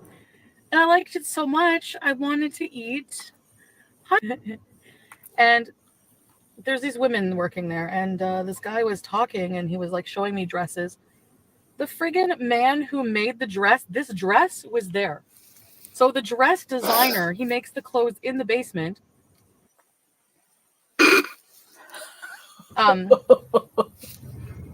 Was there. And I was like, dude, you like, seriously, the way he makes dresses for fat women, like the way it's like the other dress, it's very like, okay, it's a little tight, you know, because when I stand up, it looks a lot nicer, but like this style of dress, like I'll show you the whole thing when I stand up, but it's like the red dress with flowers, but it's this color, and I wanted this color to match my nails. So this is one of the new dresses. Hi, Holly. How funny is it seeing her with the wig, the makeup, the nails, and worried about how dresses fit her this you know, this Muslim of the year. How is your dates going? So then I also purchased this black dress. The material is amazing. The way this top part sucks everything in from your armpit fat. Just the way he was explaining why he designed it, trying on the person's dresses, like he's like, these dresses were like, I'm like, your dresses were made for me. Thank you. This is a cute black dress and it fits me. It's a 2X. It's stretchy. It fits nice. And I'm going to wear it with this. What is this called? The bolero. This is really sharp looking. Look at this. Yeah, this is a 2X. You wear it over. It's like a sharp looking short bolero. Okay. Another dress. Go back for more dresses eventually, but maybe one every pay. Okay. Okay, and then I got, so this is my old dress here. He made this dress too. This was cheap. This little sleep set. So I got it because it looks comfortable. So it comes with, it's a sleep set. So rock and roll. It's like this little sleep shirt. 3X sleep shirt in case I want to get comfy at the hotel. And I have some shorts, sleeve shorts, and they go on the sides like that, like the cool stylish ones. I have another one for my next date. I have a nice black dress. I'm going to save it for, so I have plans with my Turk on Saturday. Oh my God, y'all. This is Big Turk. I completely forgot about her many conquests and things of that nature. That's hysterical. Big Turk. Her nice Big Turk. On my way here, there was a Turkish man who's like in his 40s. He's more my age. And he was going to talk to me about Turkey. So I finally talked to him. And I connected with this guy, like, oh my God, this guy is like more my type. Like he's just, he makes me feel comfortable. Like he's, I don't know. He blew my mind when we talked. So he's like doing projects. He's got a really good job and he's in Toronto working. Mm-hmm. He's like an architect or something. He has like his own like business. and he's like designing a house near like Drake's house, or not designing a house, but he's like working on a house near Drake's house. And anyway, so he's gonna be back in Ottawa like in a couple weeks, and we're gonna like hang out. Do you ever wonder, like, there was an extensive amount of nail conquests she kept talking about, and I like that blue dress too. I actually liked this color and the nails on her. I kind of thought it was a good color for her. All these conquests she was having, it still rocks my brain that a very short few months later, all of a sudden, Salah appears and he is the men of all men, and she doesn't need to have all of the sex that she was having. This is what I can't even, like, when I hear her talk now, all this trim and proper stuff about her handsome man. And there's no physical stuff going on. And this is a girl that talked about sex constantly. You need to tell me all of a sudden she's so, so changed over that it doesn't matter to her anymore. Come on. So I have plans on Saturday with Big Turk, and then Friday I'm leaving open to possibly hang out with you know who, the other guy, see if he wants to. If not, then I can do something else. There's always people down to date. I just prefer to hang out with him because I just met him, and it's Rosalind, like less stress, and I know what to expect, and it's just not going to be awkward. So the date tonight, I'm about to go on that. Yeah, he's like, do you he's probably a contractor. Yeah, so not like architect, I guess. Yeah, maybe a contractor or something. He has a really good job, so there's that. A builder? Drake's house. Yes, because of Toronto. Let's hope he's not lying. I hope. He seems legit. I don't know, I talked to him, and yeah, he's like, honestly, I told him about the Big Turk. He's like a guy with a brain that young. He doesn't have the experience. He's not part of my French. He just wants to fuck you. Oh! He's like, okay. The stuff the gems that was coming out of her mouth, and the things I think of now with her sitting there with her young Salah. Oh, yes. He's like, I can make love. I know what a woman wants. At my age, I've been there, done that. And I'm just like, the way he was talking, I'm just like, oh my God, All right, I'm going to go resume. What am I even doing? Drake's abuser? What are you doing is right. Whatever. You guys can think it's fake all you want. At the end of the day, I'm the one out enjoying my life.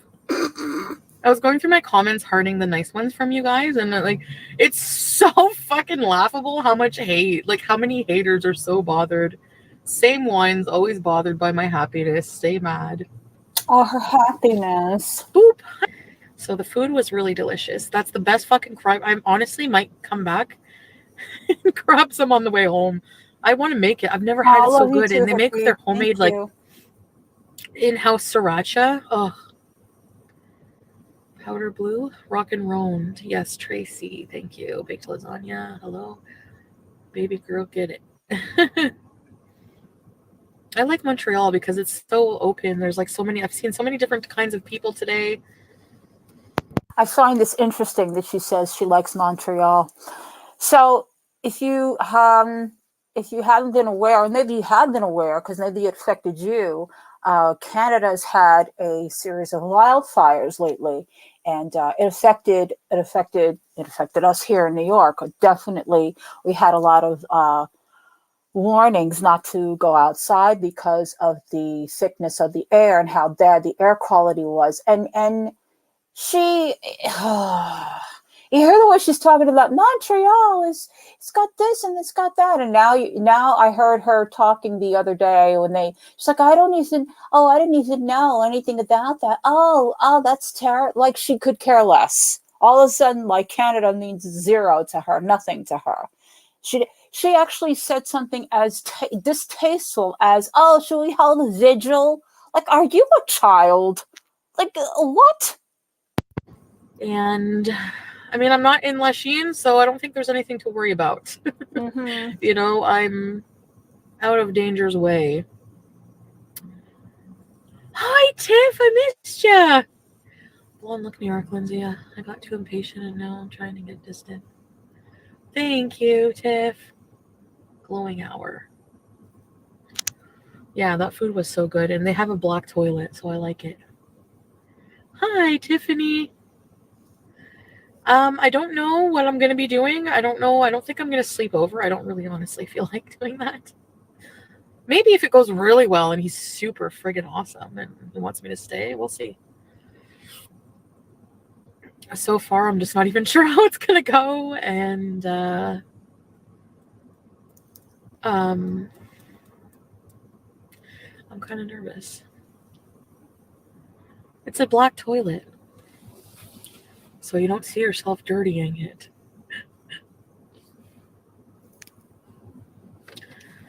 Exactly. So, the cat tomorrow, absolutely 2:30. I'm not drinking anything. Oh, the cat had a vet appointment. I remember this. Cat had a vet appointment. Is this the infamous appointment you went to with Roman? Is this the one and only vet appointment that we actually saw? Let me know.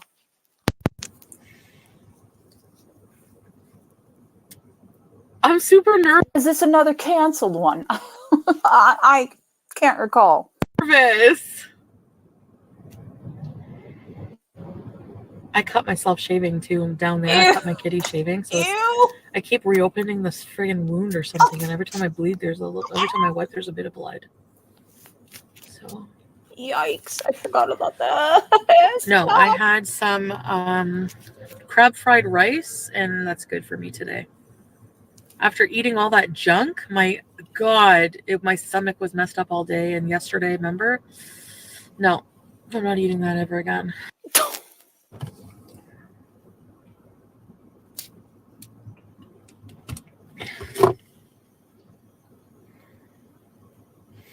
You found a better hotel. Like, I could suggest some.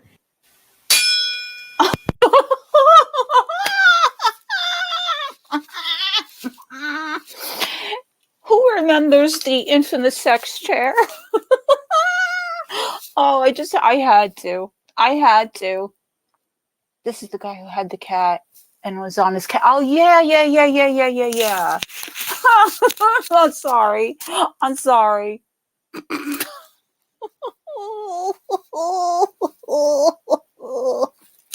Just for old time's sake. My pause game is on fleek. This is Hotel St. Thomas. Am I worth $360 a night? That's how much that hotel is. Holy shit, $360 a But night. I had it on sale. And if they's on sale, then they's on sale. If they's on sale, then they's on sale.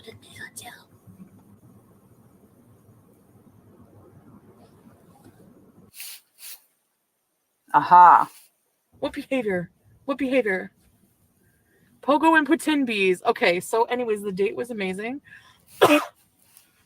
No, that wasn't a sarcastic cough. Okay, I need to get my fucking ass out here.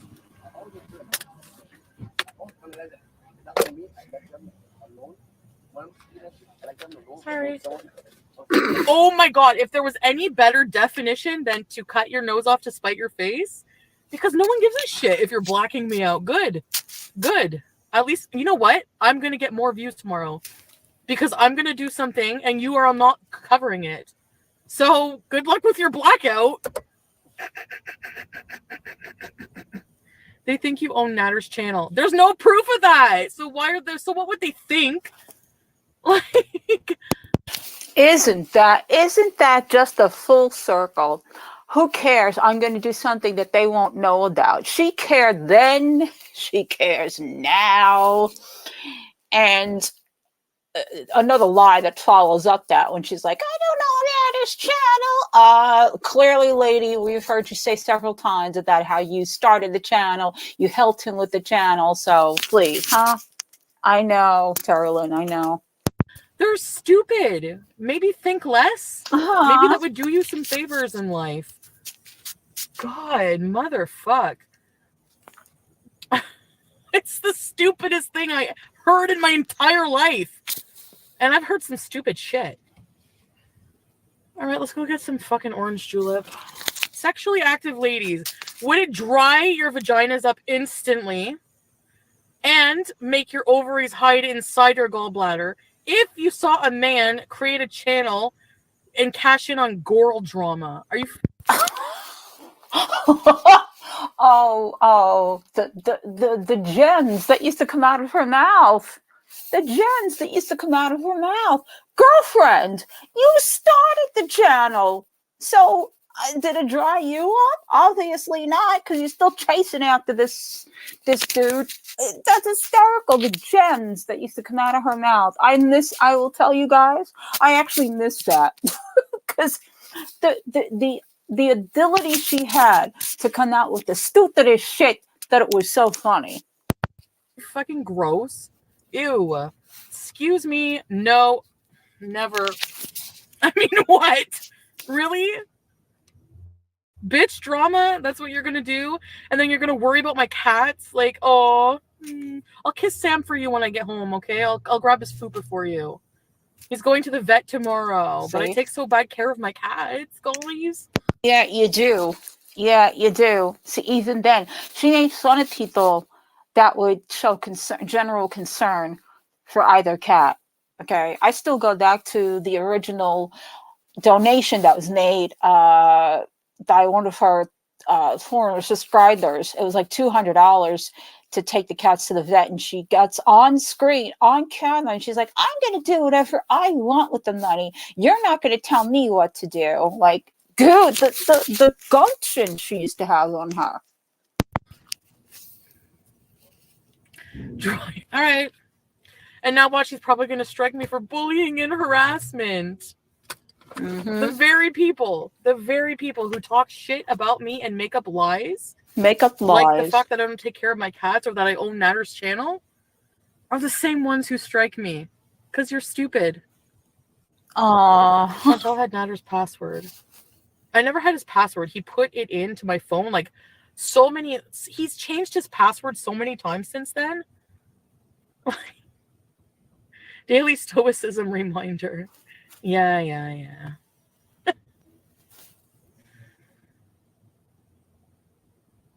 You guys want to come with me? No, because it's hard to carry everything.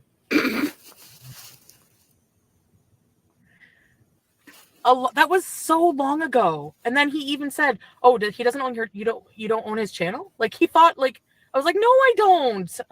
That was so long ago. He's even addressed it since then. It's so easy to prove. He fucking proved it. He showed his AdSense, Nader El Shami. He showed it. You morons. This is why the title is morons. I just find it so stupid. Uber Eats from the door to your car. Do you think I should? Hi, Mimi! I'm going to talk about everything when I get back. I'm going to go get food, okay? Hey, cut your nose to spite your face, idiots. Nice solidarity. Look at her. We're going to be beezing. No one cares, right? That's her attitude. This blackout thing, that's her attitude. She doesn't care. Oh, we're going to be beezing. Oh, good luck with your solidarity. She cared. She cares then. She cares now. It's just that now it's like, she wants to be so matron-like, and she doesn't really want to show people how it disturbs her or what have you. But she knows exactly what she's doing. That's why she does it, y'all. Right? Exactly. Everything then.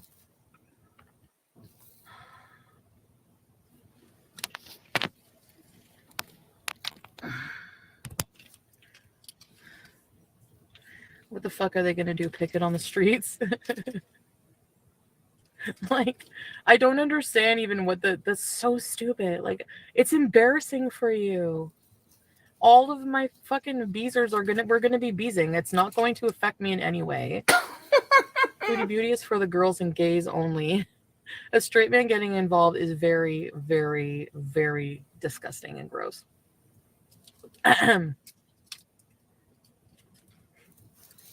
because I had to see that stupid bullshit. And then that triggered me. All right, I'm gonna go in and get food. I'll be back.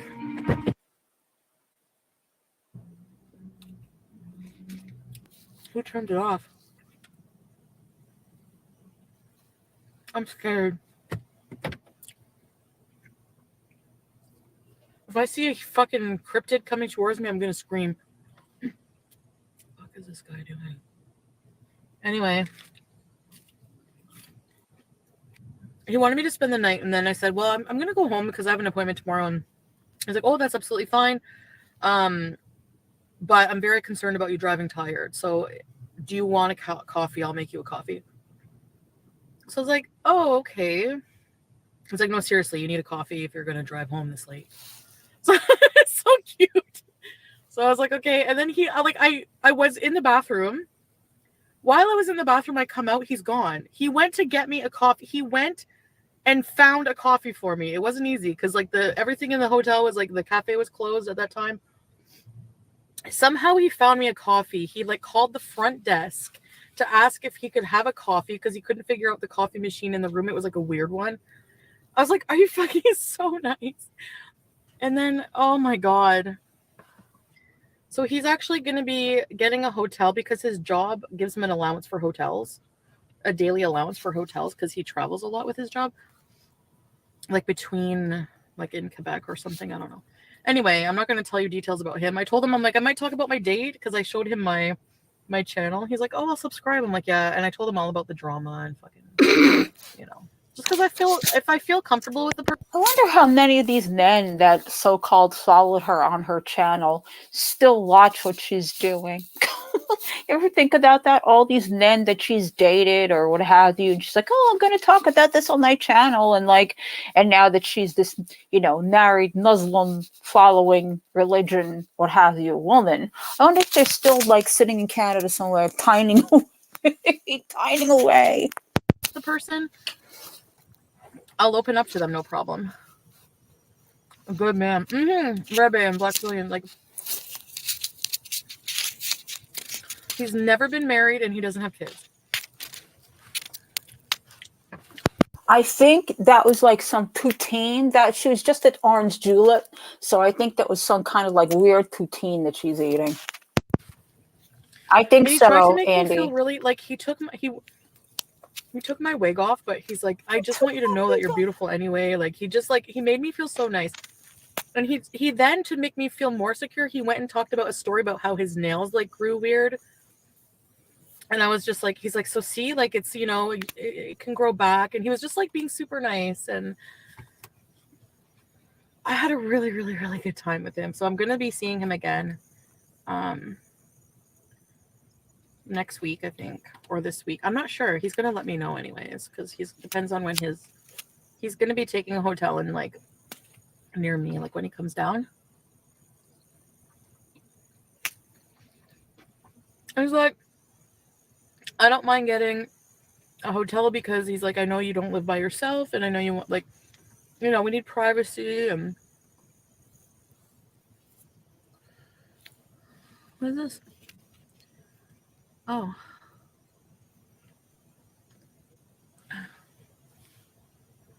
Yeah, he's really nice. You want this food now? It's so good. Look at that. Oh, nothing without that looks good.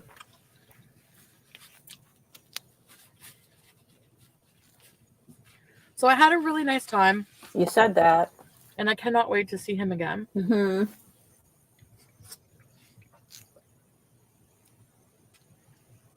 Peas or juice? Starfish peas.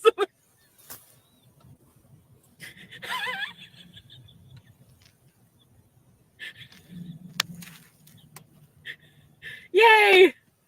He seems too good to be real. I know. All of these men do. I'm in disbelief too. They seem to be all too good to be real because we think you need them all up. He's like, stop telling me I'm nice, because I kept saying, you're so nice. It's like these men are like, okay, I'm treating you like how you should be treated, probably thinking like, how bad was your past? He's even said that, like, how bad was your past relationship? that you think that getting you a coffee is nice. Like, you know? Very bad. Yes. I'm not gonna. Yes. Of course we did. Twice. Ew. True, It was Rosalind. amazing. I felt so comfortable going on a date. No, this wasn't a date. This was a motel from the get-go.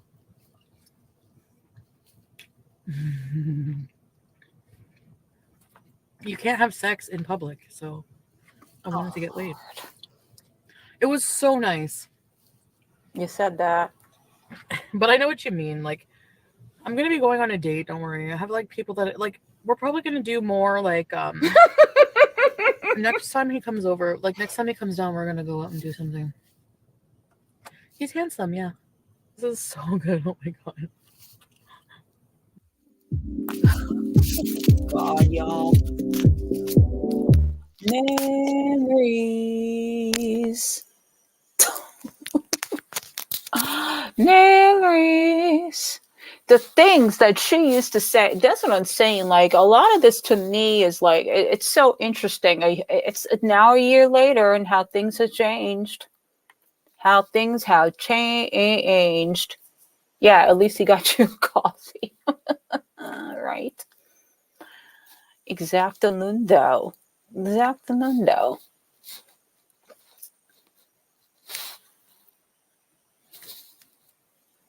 All right. So, haven't checked in with her in a while. I know Jenna's going to get very excited. She probably has seen her videos, but I haven't seen anything of Gail's in a long time. Oh, thank you, Our Lady. All the gentlemen. I'm not saying that. Nope. No. Thank you for the super chat. Not saying that. Not saying that. Grossness. Yay. I know. Look, I know how much y'all miss her. I miss her too. Haven't checked in with her in quite some time. Just curious to see what she's up to.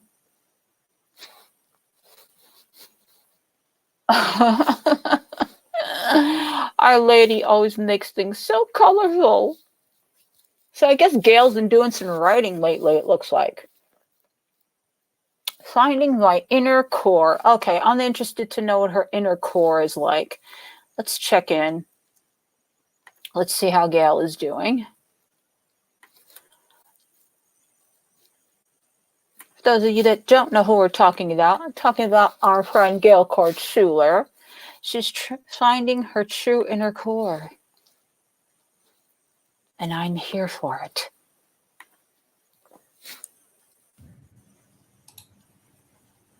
I haven't really thought about sex with others besides my husband, Brent, ever since Brent moved into my apartment, even though I am polyamorous. It's because I'm also strongly asexual leaning. So I guess there's no need there. As far as wanting to do it, I'm rather lackadaisical about sex. Oh. I don't mean for my men or those I've had sex with to take it personally, though. I think I truly have asexual tendencies. I ask my men to create hot automatons to help meet their needs for sex, or they can have other good women, and I'll include a link underneath this video if you want to see the page that I created for that. I tend to feel guilty for having asexual tendencies. I have to admit, I'm really... That is a generous queen. She's like, I'm asexual, but if y'all want to look into other women that are not, I'm all for it because I'm an asexual queen. Okay. really enjoying my one-on-one with Brent. However, in the past when I had sex, I think I used the men to help me solve my identity crisis and to help me find myself. I've grown a lot as a person since then, and I've learned that I don't need to find myself anymore because I have found myself. I am a polyamorous person who leans strongly asexual. Okay. I don't want my men or any beings to take it personally that I no longer desire sex with them. This does not mean that I don't love them or that they aren't important to me. It just means I don't get sexual attraction that easily. Do you think that she decided to go this route because Jesus was slipping into her DMs? Do you think that's the reason? Like, that kind of like turned her off? That kind of turned her off. She's like, listen, I'm not about that life. So I'm good. I'm cool. I'll be honest with you. I am perfectly content with it just between me and Brett right now. Once I have that rare connection with someone that turns me on sexually, I usually don't want it with anyone else at the time. In every case where I've had sex in the past, with the exception of Vladimir Putin and my ex-husband when he fooled me, and of course my current husband, Brent, I felt obligated to let them do it.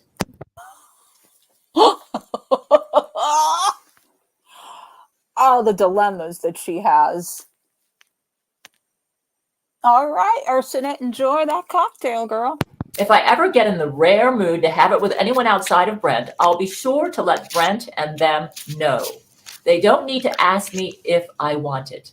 If they do, it makes me feel that they are feeling deprived and are pressuring me for sex. Because I don't feel deprived at all. And frankly, I'm not interested in sex with anyone outside of Brent right now. Asexuals need their space sexually. I know. And we love our deep friendships, but have a problem with full sexuals who don't respect our boundaries. Believe me, if we want sex with you and know that you have had a sexual attraction to us in the past, we will let you know. You don't need to think that the reason we aren't having sex with you is because we're too scared to admit our sexual attraction. That's not it at all. When we tell you we are asexual, we mean it, and we would appreciate it if you would believe us. Asexuals often have a problem with accepting their asexuality and can put on sexual performances to keep their friends happy, and this isn't good for anyone. If a relationship does not honor who we are in our true inner core, it is not a healthy relationship. Part of the problem is that Brent is always humping on me, and I'm enjoying him too much right now, more than him, and I'd be tired. Okay. I don't know what to say. Part of the problem is her man is, well, he's always humping on her. Ain't nobody humping around. Tired out. The main reason I did brain to brain with all the men before was because I was afraid if I didn't, I'd lose them as friends. But I told myself I need to be true to who I am. Exactly. The only exception was Vladimir Putin when I gave up on Brent marrying me for a while there from about 2001 to 2006. I can only do one man at a time. I'm too asexual otherwise. I can't with her.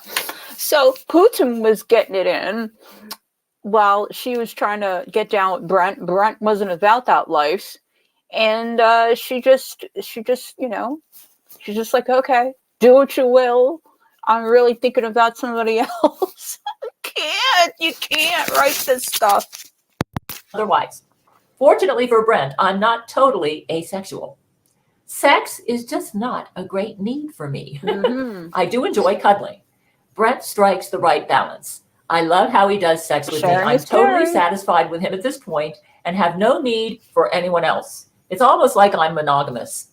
To be truly honest, I feel so free now that I don't feel pressure to be other than who I am sexually. Understanding my asexual tendencies and being true to them has been very liberating for me. I think a lot of those with asexual tendencies are misunderstood and feel pressured to give sex out of obligation. We also feel that we can't have a lifetime commitment with a guy if we're like this, and this makes us feel pressured to be other than who we are. With Brent, I feel totally accepted as I am, and I love it.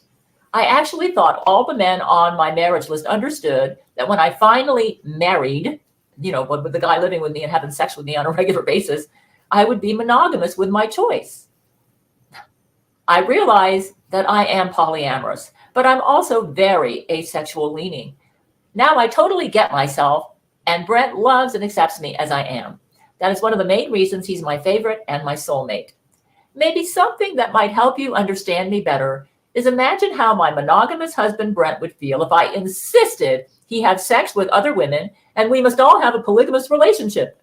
It would violate his true inner core, and he would feel he was not true to himself. So when an asexual leaning person has sex out of obligation, it's sort of the same thing. That may seem absurd, but there are societies, I believe, where polygamy is the norm, like in Africa, and those who are monogamous would be scorned as defective. Asexuals and those who lean asexual often feel defective because we don't fit the norm. Another problem is when you tell a full sexual that you lean asexual, full sexuals think you have a mental problem or that you're lying. I hate this. I think it's very hard for a Jesuit to deal with or understand asexuality. As an asexual, I tend to see Jesuits as hypersexed, and there's nothing wrong with this as long as you respect everyone's boundaries and it's all consensual. I have many Jesuits as friends, but I find the Lizzo Jesuits are intolerant, narrow-minded bigots who only accept those who adhere to their narrow brand of sexuality, which seems hypersexed. Did she just say Lizzo? She just said Lizzo. Toxic, and abusive. I would like to say this, that as an asexual leaning person, my platonic deep friendships mean almost as much to me as sex. And I don't need sex with a friend to feel validated. There you go. This is something Jesuits don't seem to understand. I feel validated when I'm accepted as I am and when I have the freedom to be authentic. This is what I value most in all my relationships. I feel this way totally with Brent. This does not mean that I don't feel this way with others, but I especially feel this way with Brent, probably because Brent and I are soulmates. It's okay to have only one soulmate, and my men friends are just my special friends that I want to have deep friendships with without sex. I only want one at a time. You see, you got two rings here. This one is from Brent, and this one is from Hugh Jackman. I wear this one to show that my deep friendships mean just about as much to me as sex, okay? Yeah, and so that's what it means. I only want one at a time. I hate to use categories, but I guess you could say demisexual describes me fairly well. But I'm not a demisexual. I am me. The problem with categories is that we are all complex, and categories tend to oversimplify. It's hard for me to get a connection that turns me on sexually, and yet, in the early 1990s, Brent turned me on so much I was dreaming about making love to him for hours on end. That's probably because I was deprived, and he was the first man I'd ever encountered who seemed to love the real me. I always have that with Brent. It's kind of like when you haven't had food for weeks and you all of a sudden get a meal, get the drift? But even with Brent, I get in moods for more cuddling and less sex, and Brent respects that. He humps less intensely then. He's not perfect and sometimes keeps me up later than I should be up, but it's never all night. If Brent tried an all-nighter with me, I'd need at least a week vacation from him as far as sex goes. Fortunately, that never happens. It is so freeing to not have to perform sexually for people. Asexuals have a problem with this need to perform sexually. Until an asexual can fully accept themselves for who they are, they will always feel a bit of a need to perform to keep their full sexual friends. I'll be honest with you, as long as Brent keeps me happy with intimacy, I probably will have almost zero need to have it with anyone else. Not sure why my future Gail seems otherwise, but perhaps in my future life, I can make love in other dimensions and I won't feel so wore out with more than one. I think asexuals and asexual leaning people often suffer from identity crises, and we perform sexually for people. But this isn't good for us or for those that we perform sexually for. You might say, why can't you change? You gave us sex before. Well, once we experience a true exercise in authenticity, it feels so healthy and freeing. It's like we had a chronic disease and it got cured. And now that we're healthy, we don't want to be sick anymore. So Gail is now referring to sex as a chronic disease. Alrighty then. It's kind of like when you've been sick your whole life and now you're healthy and you never knew what healthy feels like. And now that you've experienced it, you don't want to be sick anymore. Usually this need to perform stems from an insecurity. My insecurity was that I felt that if I was true to my inner core, I could never have true love. Brent proved to me I'm wrong. I also felt I'd lose all my friends, the ones I did sex with before. I've learned if a friend can't accept you the way you are, there's an element of toxicity in that relationship that needs to be dealt with. Or the friend has their own issues that need to be resolved. I have this insecurity that if I don't give sex to my ex-lovers, that they will leave me as friends. My friendships mean a lot to me. This is true for most asexuals. We sort of substitute friendship for sex. When some men on my marriage list left me violently because I didn't want sex with them and got really mean and vindictive over it, and that was the Gail's men going their own way, I, as an asexual leading person, was horrified. I was horrified that my men also put about 25,000 men on my marriage list. I have nightmares as an asexual over that. I've been feeling so free with Brent and loving it so much that I almost feel guilty about it for neglecting the men. Well, I've always felt like I have to perform my whole life, and it's hard for me to get over it. I have only recently felt free to be truly myself.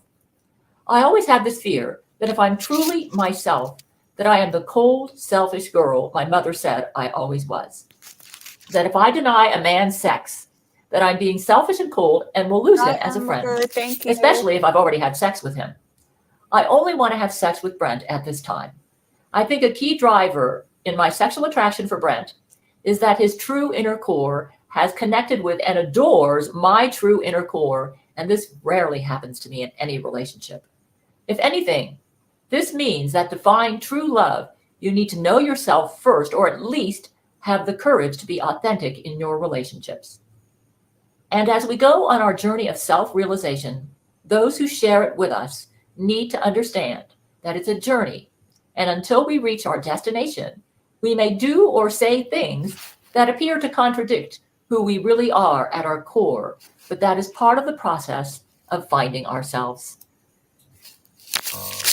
You know, say what you will about her choices, that it's nice to know that somebody can feel as confident and as boldly enough to just say this is what it is. Like we always say this in reference to Gail about like the way she thinks, and I know a lot of people think it's like, oh, you know, she sounds crazy, etc., etc. But this is the most confident, the most fully aware. I think it's a self-awareness. And I know it might be on another dimension of her mentality, which to me seems safe because she feels real and she feels content and safe in this particular thinking. And as long as it's not harming her or harming anyone else, I don't think there's anything wrong with that. Yeah, I think that it's kind of refreshing to hear from what I hear, all jokes aside from the choices of, asexuality to the fiction to the, whatever the reality is for her, it's a wholeness, it's a wholesomeness, it's a feeling of like duality in a world where it's so hard to find where you fit. And in her ways of looking at things, it's like saying that this is a comfort level, this is where I'm at. And she relates that to all of her life in this aspect. And I can't fault her for it. It is sweet. It really is. It really, really is. And in contrast to the things that we watch and that we see and that we hear, how people talk about themselves or other people, and they refer to, look at what we just saw with Foodie, the way she talked about at the time men and sex and basically just, food. And it's all just for that like gluttonous gratification.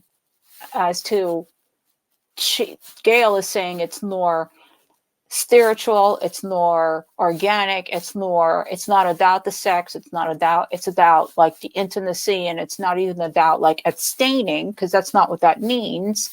It's more about just being present in the humanity and feeling like you can be a sense of a woman with a man and not having to complicate it or make it about sex, which I think, honestly, a lot of people can learn a lot of things from her. I don't know. I think that it's just, I think it's very refreshing. I agree with that. I do agree with that.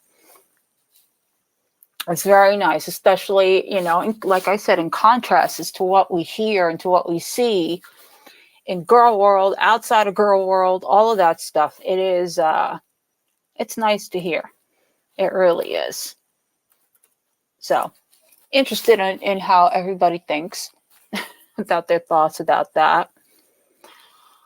Oh Lord, I did not want to touch on this, and I'm going to just touch on this briefly because this used to be an affection to our little girl world, and now it's kind of escaped and traveled into other people's worlds. Y'all remember a certain YouTuber that is no longer, I assume, not in the girl world any longer, for very many reasons. And I'm not upset at the fact that they're not, to be honest with you. In fact, I'm glad that they're not, because they're continuing their sickness elsewhere, and it seems like it's gotten worse. It's gotten worse. If you guys know who I would, if I refer to this person, not long ago, who had made one of our subscribers, one of our mods, feel a certain way because they had to make a comment about their religious apparel. And now, yes, Jenna, you're good. You are good. And now they've, I can't even delete. This is what I'm saying about the things that I can't delete that are still on YouTube. I just don't understand how this continues to be allowed. That I was actually kind of going through some of the other streamers, and I saw DGTV was on, and I saw, like, I like DGTV and No Hooray and Yado, etc. I like their content. Every now and again I check in with them. I'm not really in, like, on that side of like all the Hater Nation and all that stuff that they dive into. That I did see that this was also being spoken about on Twitter. In fact, there's one particular YouTuber that's been talking about it, and now is having a ongoing issue with YTR, and it's just disgusting. And I can't even believe some of the things that people allow to be said or done. I'm actually going to pull up DGTV's live. Yes, exactly. All right. And I was just shocked. I had no idea how bad this got. Like, seriously, I just, I would think that a person would learn from their experiences in several different communities or several times that they've been banned, but it's kind of following in the footsteps of the ones that she's siding with now. Yes, Bridget. That's right. Correct. That is correct. It is Bridget. And I only found her on Twitter. I saw a couple of weeks ago that she had been tweeting about her, and I had no idea that anybody else was actually following her or actually reacting to her. Yeah, I saw that. That was, I don't even understand how a person gets away with what they get away with. It was gross. It was absolutely, bottom line, so disgusting that for even, and I saw a little of this on Yonana's, for even Yonana to take that, to be like almost flabbergasted at the whole thing. Yeah. Yes, Jenna, I do know that. I do know she does. Okay, I found it. It's on Novoray's channel, actually. I just want to pull it out because some of this I was like, what the hell is happening in girl world? Seriously. For this to be going on, I don't get it. I don't get it. And like I said, for Yonana to be, floored by this whole thing. I just want to tell you a little bit. I don't really want to get involved in this whole thing. It's just actually just for, Oh, I think I pulled out the wrong one. Did I pull out the wrong one? I think I did. Yes, I did. Give me 1 second, y'all. 1 second. Oh, here it is. Okay.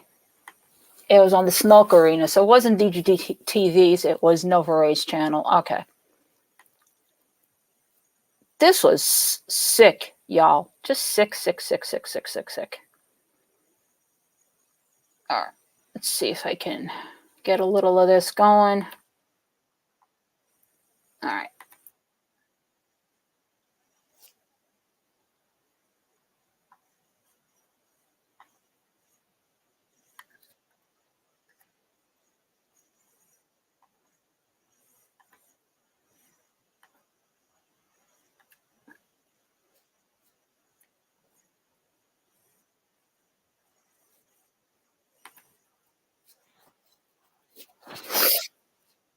No. Right. I mean, technically, the biggest continent. So. You're supposed to be this person of women empowerment, and you're talking about some SA shit? She needs to be dominated, fucked in the ass, and broke like a horse? All because she reacted to one of your videos? Okay. I got a little proud move that y'all know that just said women empowerment. When was she ever about women empowerment? When was she ever? I don't know where that terminology and her came from in this community, because no, I think that's not correct. No. This is the kind of shit that's coming out of your mouth? She sounds like G-Man. Everybody is basically G-Man. G-Man just said he wants to put a diaper on me, so. What? Yeah, he said that. He said he's gonna put a diaper on her and spank her. Yeah. It never stops. He just keeps getting worse and worse. Yeah, it's the video. It's like one of his. For this shit. In front of people. Yikes. That sounds like drugs, bro. This nigga don't know what. Oh, really? Where is that? Africa? No. I'll put a diaper on her and spank her. Yeah. It never stops. He just keeps getting worse and worse. Yeah, it's the video. It's like one of his last. Hitting on burnt toast, but said she was underage. I'm like, what are you doing, my guy? Yeah, that was weird as fuck. Jesus. Bridget, sorry, I don't want to call her Bridget. Hey, J. Harriet. Maybe that'd make her happier in life. I don't know. Yikes. That sounds like drugs, bro. This nigga don't know what reading is. Yo, you know what's so crazy to me about this? She wouldn't be asking all those questions if she was into that and was a dom. Because if you're a dom, why would you need to be led down the path of what's okay and what's not, and what do people in BDSM do? Because usually, if you're a dom, you would know what the fuck you're doing, right? Yeah. So the picture he's referring to, I don't know if you guys saw it, but it was basically Vicky. I don't know if you guys know who she is, but Vicky is another streamer. Well, she used to stream more often than now, but she had like an ASMR channel, and she talked about being into BDSM a lot and all of that. So she created a channel, and apparently this chick left a comment under her like first video saying like, "Thank you for talking about this, and your video was better than what I expected as a dom." Blah blah blah whatever. So obviously she's into it. So this story, either one or two things are true. Either she's not really a dom and she was just bullshitting, or she really is one and this story is bullshit. All this is news to me. Okay, you know what? I'm not even going to comment on something like that, because we keep hearing about this lifestyle here, this BDSM. We heard this with the Sands Bar Lounge stuff, and that's what it really is. That it really isn't. I don't even care. What you do in your bedroom, that's your fucking business. Okay, you don't take somebody's lifestyle choice, what have you, and use it against them to the point of this route. This is what I'm saying, like going to this kind of route over what? Over the fact that she reacted to a video. This is what I'm saying. Like, I just don't understand why this went to this I don't get it. It wasn't her friend that had that drawer full of whatever. Maybe it was her or some shit like that. Isn't it So weird that your mama got There that? was some wait. That's what I'm fucking doing. That shit's weird. But like, she's talking about this Trying one to being get tied to up, banged in the when butt. she's broken like- talking. Still not for BGTV. No, Hang on. it looks like y'all going to the school of Adele.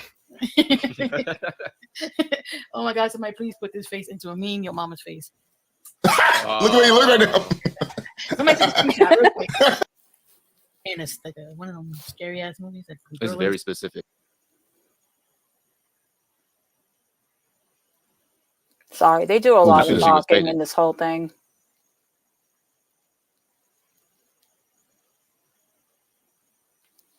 Oh, yeah. You need to log off right now. Get off of YouTube. Oh, wait. That's creepy as shit. right now. Remember, 2 months. Hey, 2 months. Hey, yo. We can't cancel YTR if she never ever was a thing. Facts. Facts. Damn. Imagine a man said this about a woman. Man, come on, y'all. Hey, Mom, you just imagine caught Mimi. Thank you for $2. Imagine a man saying some shit like this. It's even hard to listen to a woman say something this crazy about another woman on some reaction shit. This ain't anyway. Again, this is all for reacting to some videos. Yeah, But he's yeah. got a See, point, though. that's the point. It's the stuff. It's the stuff that you say about somebody else, out of the fact of what you can't stand criticism, or the fact that somebody else is reacting to you. Like, this is what you've been doing for years, and you have the nerve to turn around and say this kind of stuff. Like, to push the envelope to go to this level, it's disgusting.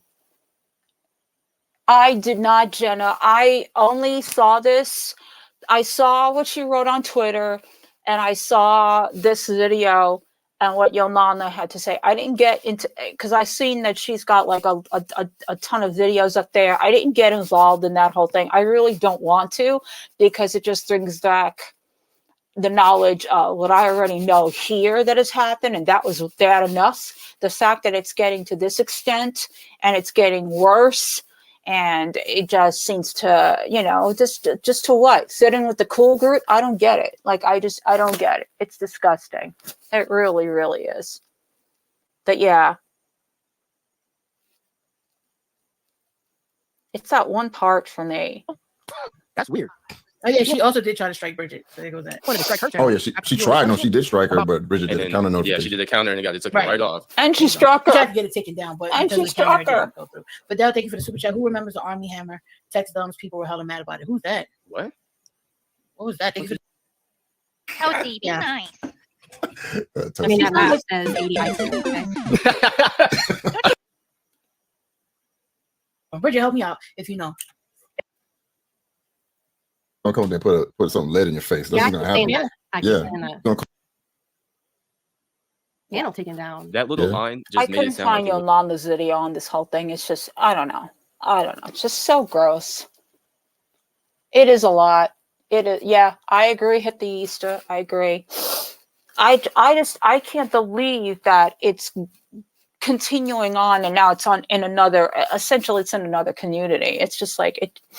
I don't know. Brings back really bad juju, and I hate the fact that it's getting to this point, that it seems to go further, and it's gross. There's obvious untreated situations here. That's how I'm going to go with this.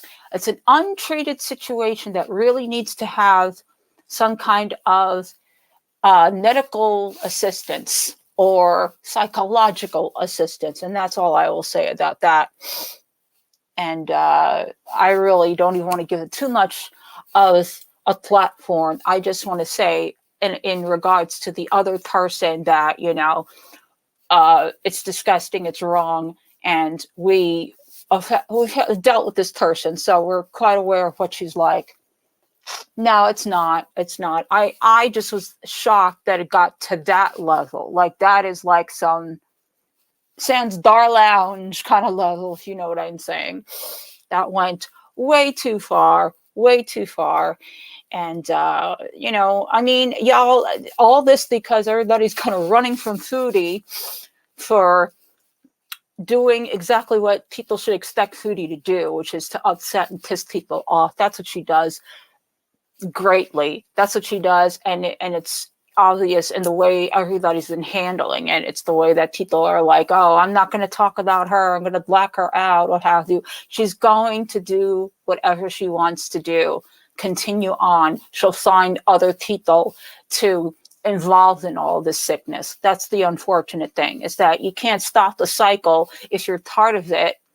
But if you talk about it, if you expose it enough, if you get it out of this, this little hole that people climb into after a while, it's like, oh, she's doing this now. No, I'm not going to talk about it. Like, I don't think that's one way to go. Hey, V. Yeah, next level. Exactly. It's not it's not enjoyable, and I get it. Like, a lot of us are like, oh, I'm not putting up with this anymore because I don't come to the internet to have to deal with this kind of shit. And I agree with that. You know, you don't want to get here and have to be upset at everything you see. But when it comes to certain people like this, okay, especially Chantel, you do understand that this is, like, for me, my opinion, I think it's very calculated. She knows exactly what's going to piss people off. She knows exactly what people are going to run and want to know more about, you know, because people are upset. And this is this is something close to people's hearts. People are really touched by what these animals went through and what they experienced and what they were neglected and ended up. And thank God that they got out of that situation. And now she's showing you that she don't give a shit. She don't give a shit what you think about her treatment. She's going to do what she wants to do, when she wants to do it, how she wants to do it. And she doesn't care if you watch that or not. Hey, V. And that's the way that always is with her. It's the same thing with Pumped Up Kicks. It's the same thing with Natter. It's the same thing with all the things that she would rile her audience up more because she knew that's the way to get them to stay watching. Otherwise, she's boring as hell. That's why nobody cares. Nobody cares to watch her damn mukbangs or, you know, to watch her vlogs because it's really nothing that people want to engage with because it's not interesting. It's not doing anything for the audience. She's not giving anybody what they want. She's giving them exactly all of the negative shit that she's used to doing because that's what she's conditioned to do. And on YouTube, that's what people tune into. Exactly. It doesn't matter. It's like, you know, it's like that. It's like the bad stud child. As long as I'm getting some kind of attention, that's all that matters.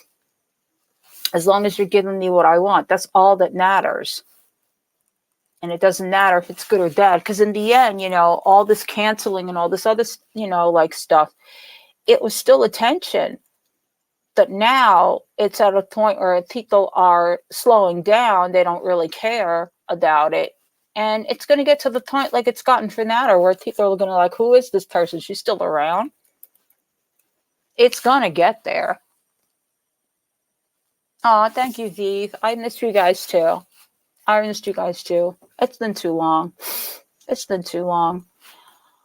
Oh, it's just, you know, life is life. But I'm going to end it with our favorite lady. And there is an emoji of this. So feel free to use it if you'd like to. We're going to end with Miss Nobility. Just for a good laugh.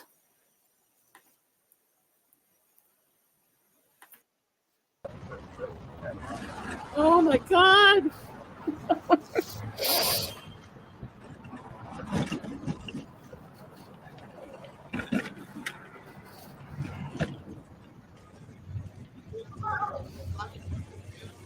Exactly. Thank you, Jenna. Excuse me, sir. Excuse me, sir. Hello. Hello. You almost hit me. You made a totally illegal move. Away from me. Man, are you serious? Yes, I'm serious. There's no fucking almost in life. I did not hit you. I said you almost hit me. You made an illegal. Get the fuck off the street with that thing. You're in the street. It's not a car. That's not a car. It's a disability mobility. Go away. I did not hit you. Disability mobility. Here. Go away. I have my two little boys here. Oh, do you? And they're alive. You almost killed me. You're not Donald Trump. Go away. I did not hit you.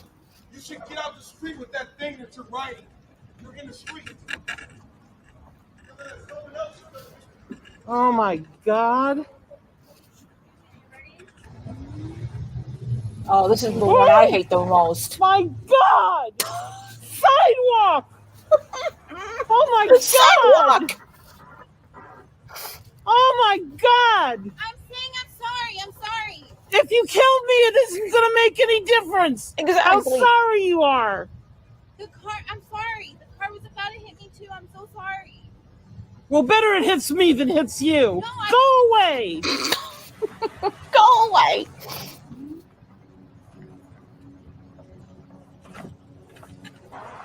Excuse me. I need to go up there, ma'am. I need to get out of the street. So go. I can't until you move out of. Just come on and Stop playing. That's a handicap ramp. I can't go over the curb. Right there. Oh my God. You're right there.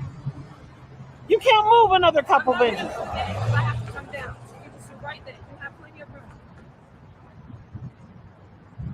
People are just really like you. What a bitch. Oh, Mary, that wasn't nice. Are you watching where you're going? Excuse me, ma'am. Exactly, Hello? right? Hello, can you Would move? you mind going to the side? It's just like, peace out, Please yo. go to the side. Even though I'm 20 feet away. Ma'am, please go to the side. I can't go around. Ma'am. Oh my God.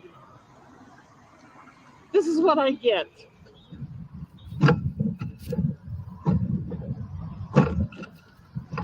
Ma'am, I can't go around you, please. You could have cut through the tarp.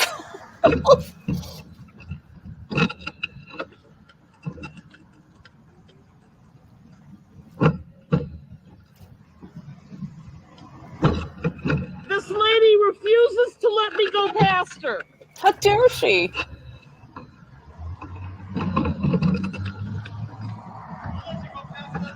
But she won't let me. I can't. But it's not going to do me any good. With the car, though, you better hurry up. Oh my God. I can't go in the street on the street. I can't walk, and she won't let me go past her. Meantime, she's gone. Sorry. She gave me the finger.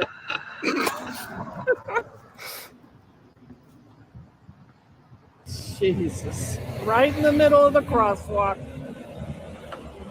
Oh! Hey! Don't tell me what to do. You almost hit me. Don't tell me what to do. Excuse me. Here she goes. Sir, this lady won't let me go past her. And he has a dog too. She won't just move over for a minute. What do you want him to do? Can't. What am I supposed to do? She won't let me go past her.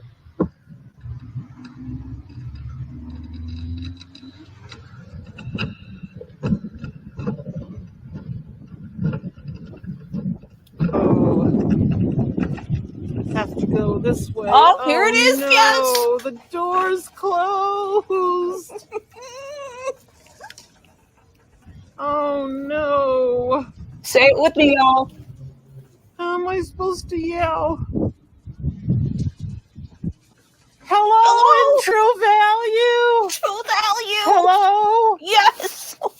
Disabled customer can't open the door. True Value. Hello. Crud. Crud. And she's still following this lady with the dog.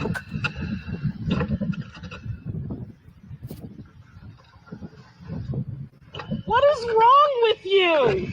Just let me go past you. I want a t-shirt that says crud. New merch idea. Hello, crud. Oh my God.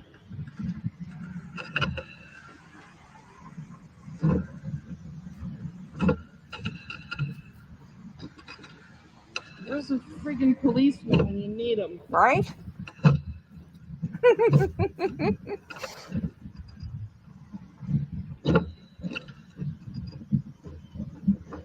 I don't understand why she decided to just stay, like, she's 20 feet away. This is so going on YouTube.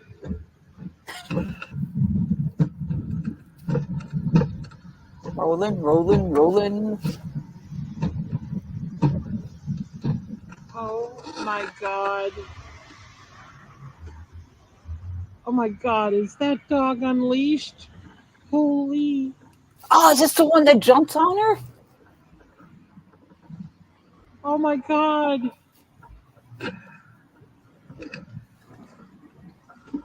Oh my God. I know, cross the street. Is that your dog? 20 feet Not on a away. leash? No! Yes! No! Go get her! Go get her! Yes! No! They bite me. This is totally illegal. Totally illegal. And I get bitten, jumped. Oh, no! I don't care. This is totally illegal. Okay, you're not making it any easier. Oh, I'm not making it any easier. Poor Diesel.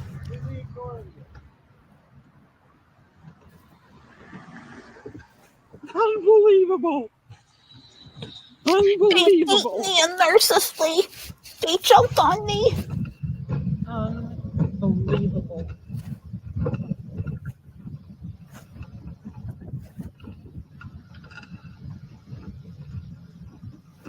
And we continue to follow the same lady.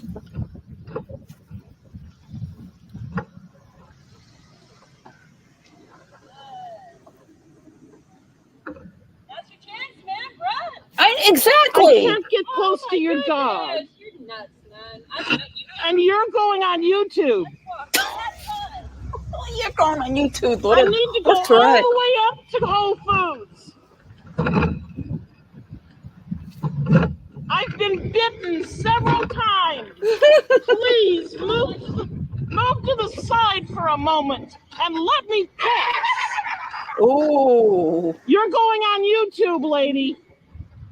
I'm sure she's crushed. You're sick. I know, Where's right? a policeman when I need one? But the thing is, look at this. Could have escaped this situation so many different times. She could have cut through the park. She could have gone around. She could have gone down the ramp, down the street. No. She was going one way to Whole Foods. That's the way she knew how to go, and you need to get it out of her way. That's blocking the whole thing. Right in the middle of the crosswalk.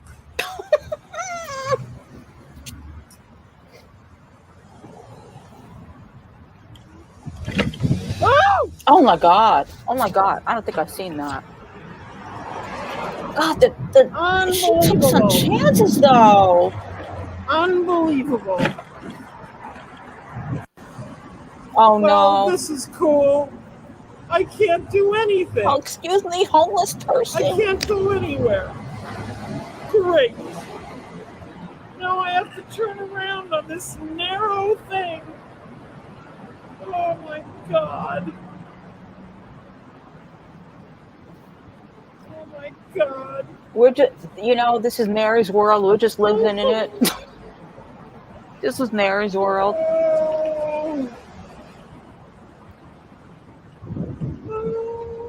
Over the ledge. Oh my God. Oh. Bye, Z's.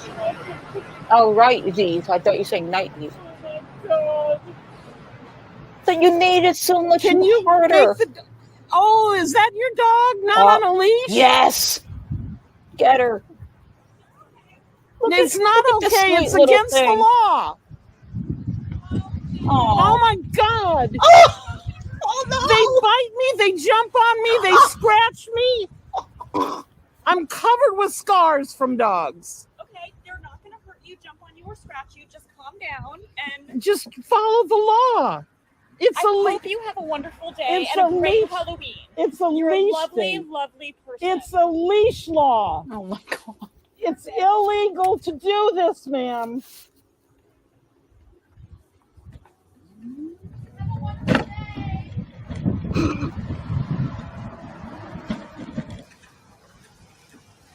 Oh no, she's out at night again, y'all.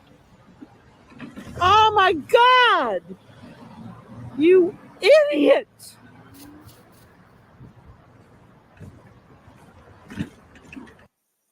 Oh my God. She gives me anxiety. I'm telling you, she didn't go through the wash. No. I don't know. I don't think she even when did we lose mobility in Mary? Exactly. It is terrifying. I'm terrified for her, and I'm not even there. Let's see.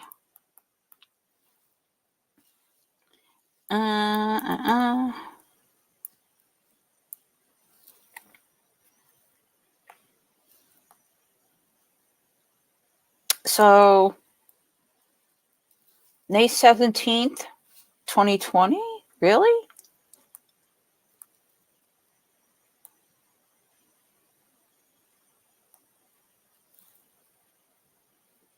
No, even before that. Aww.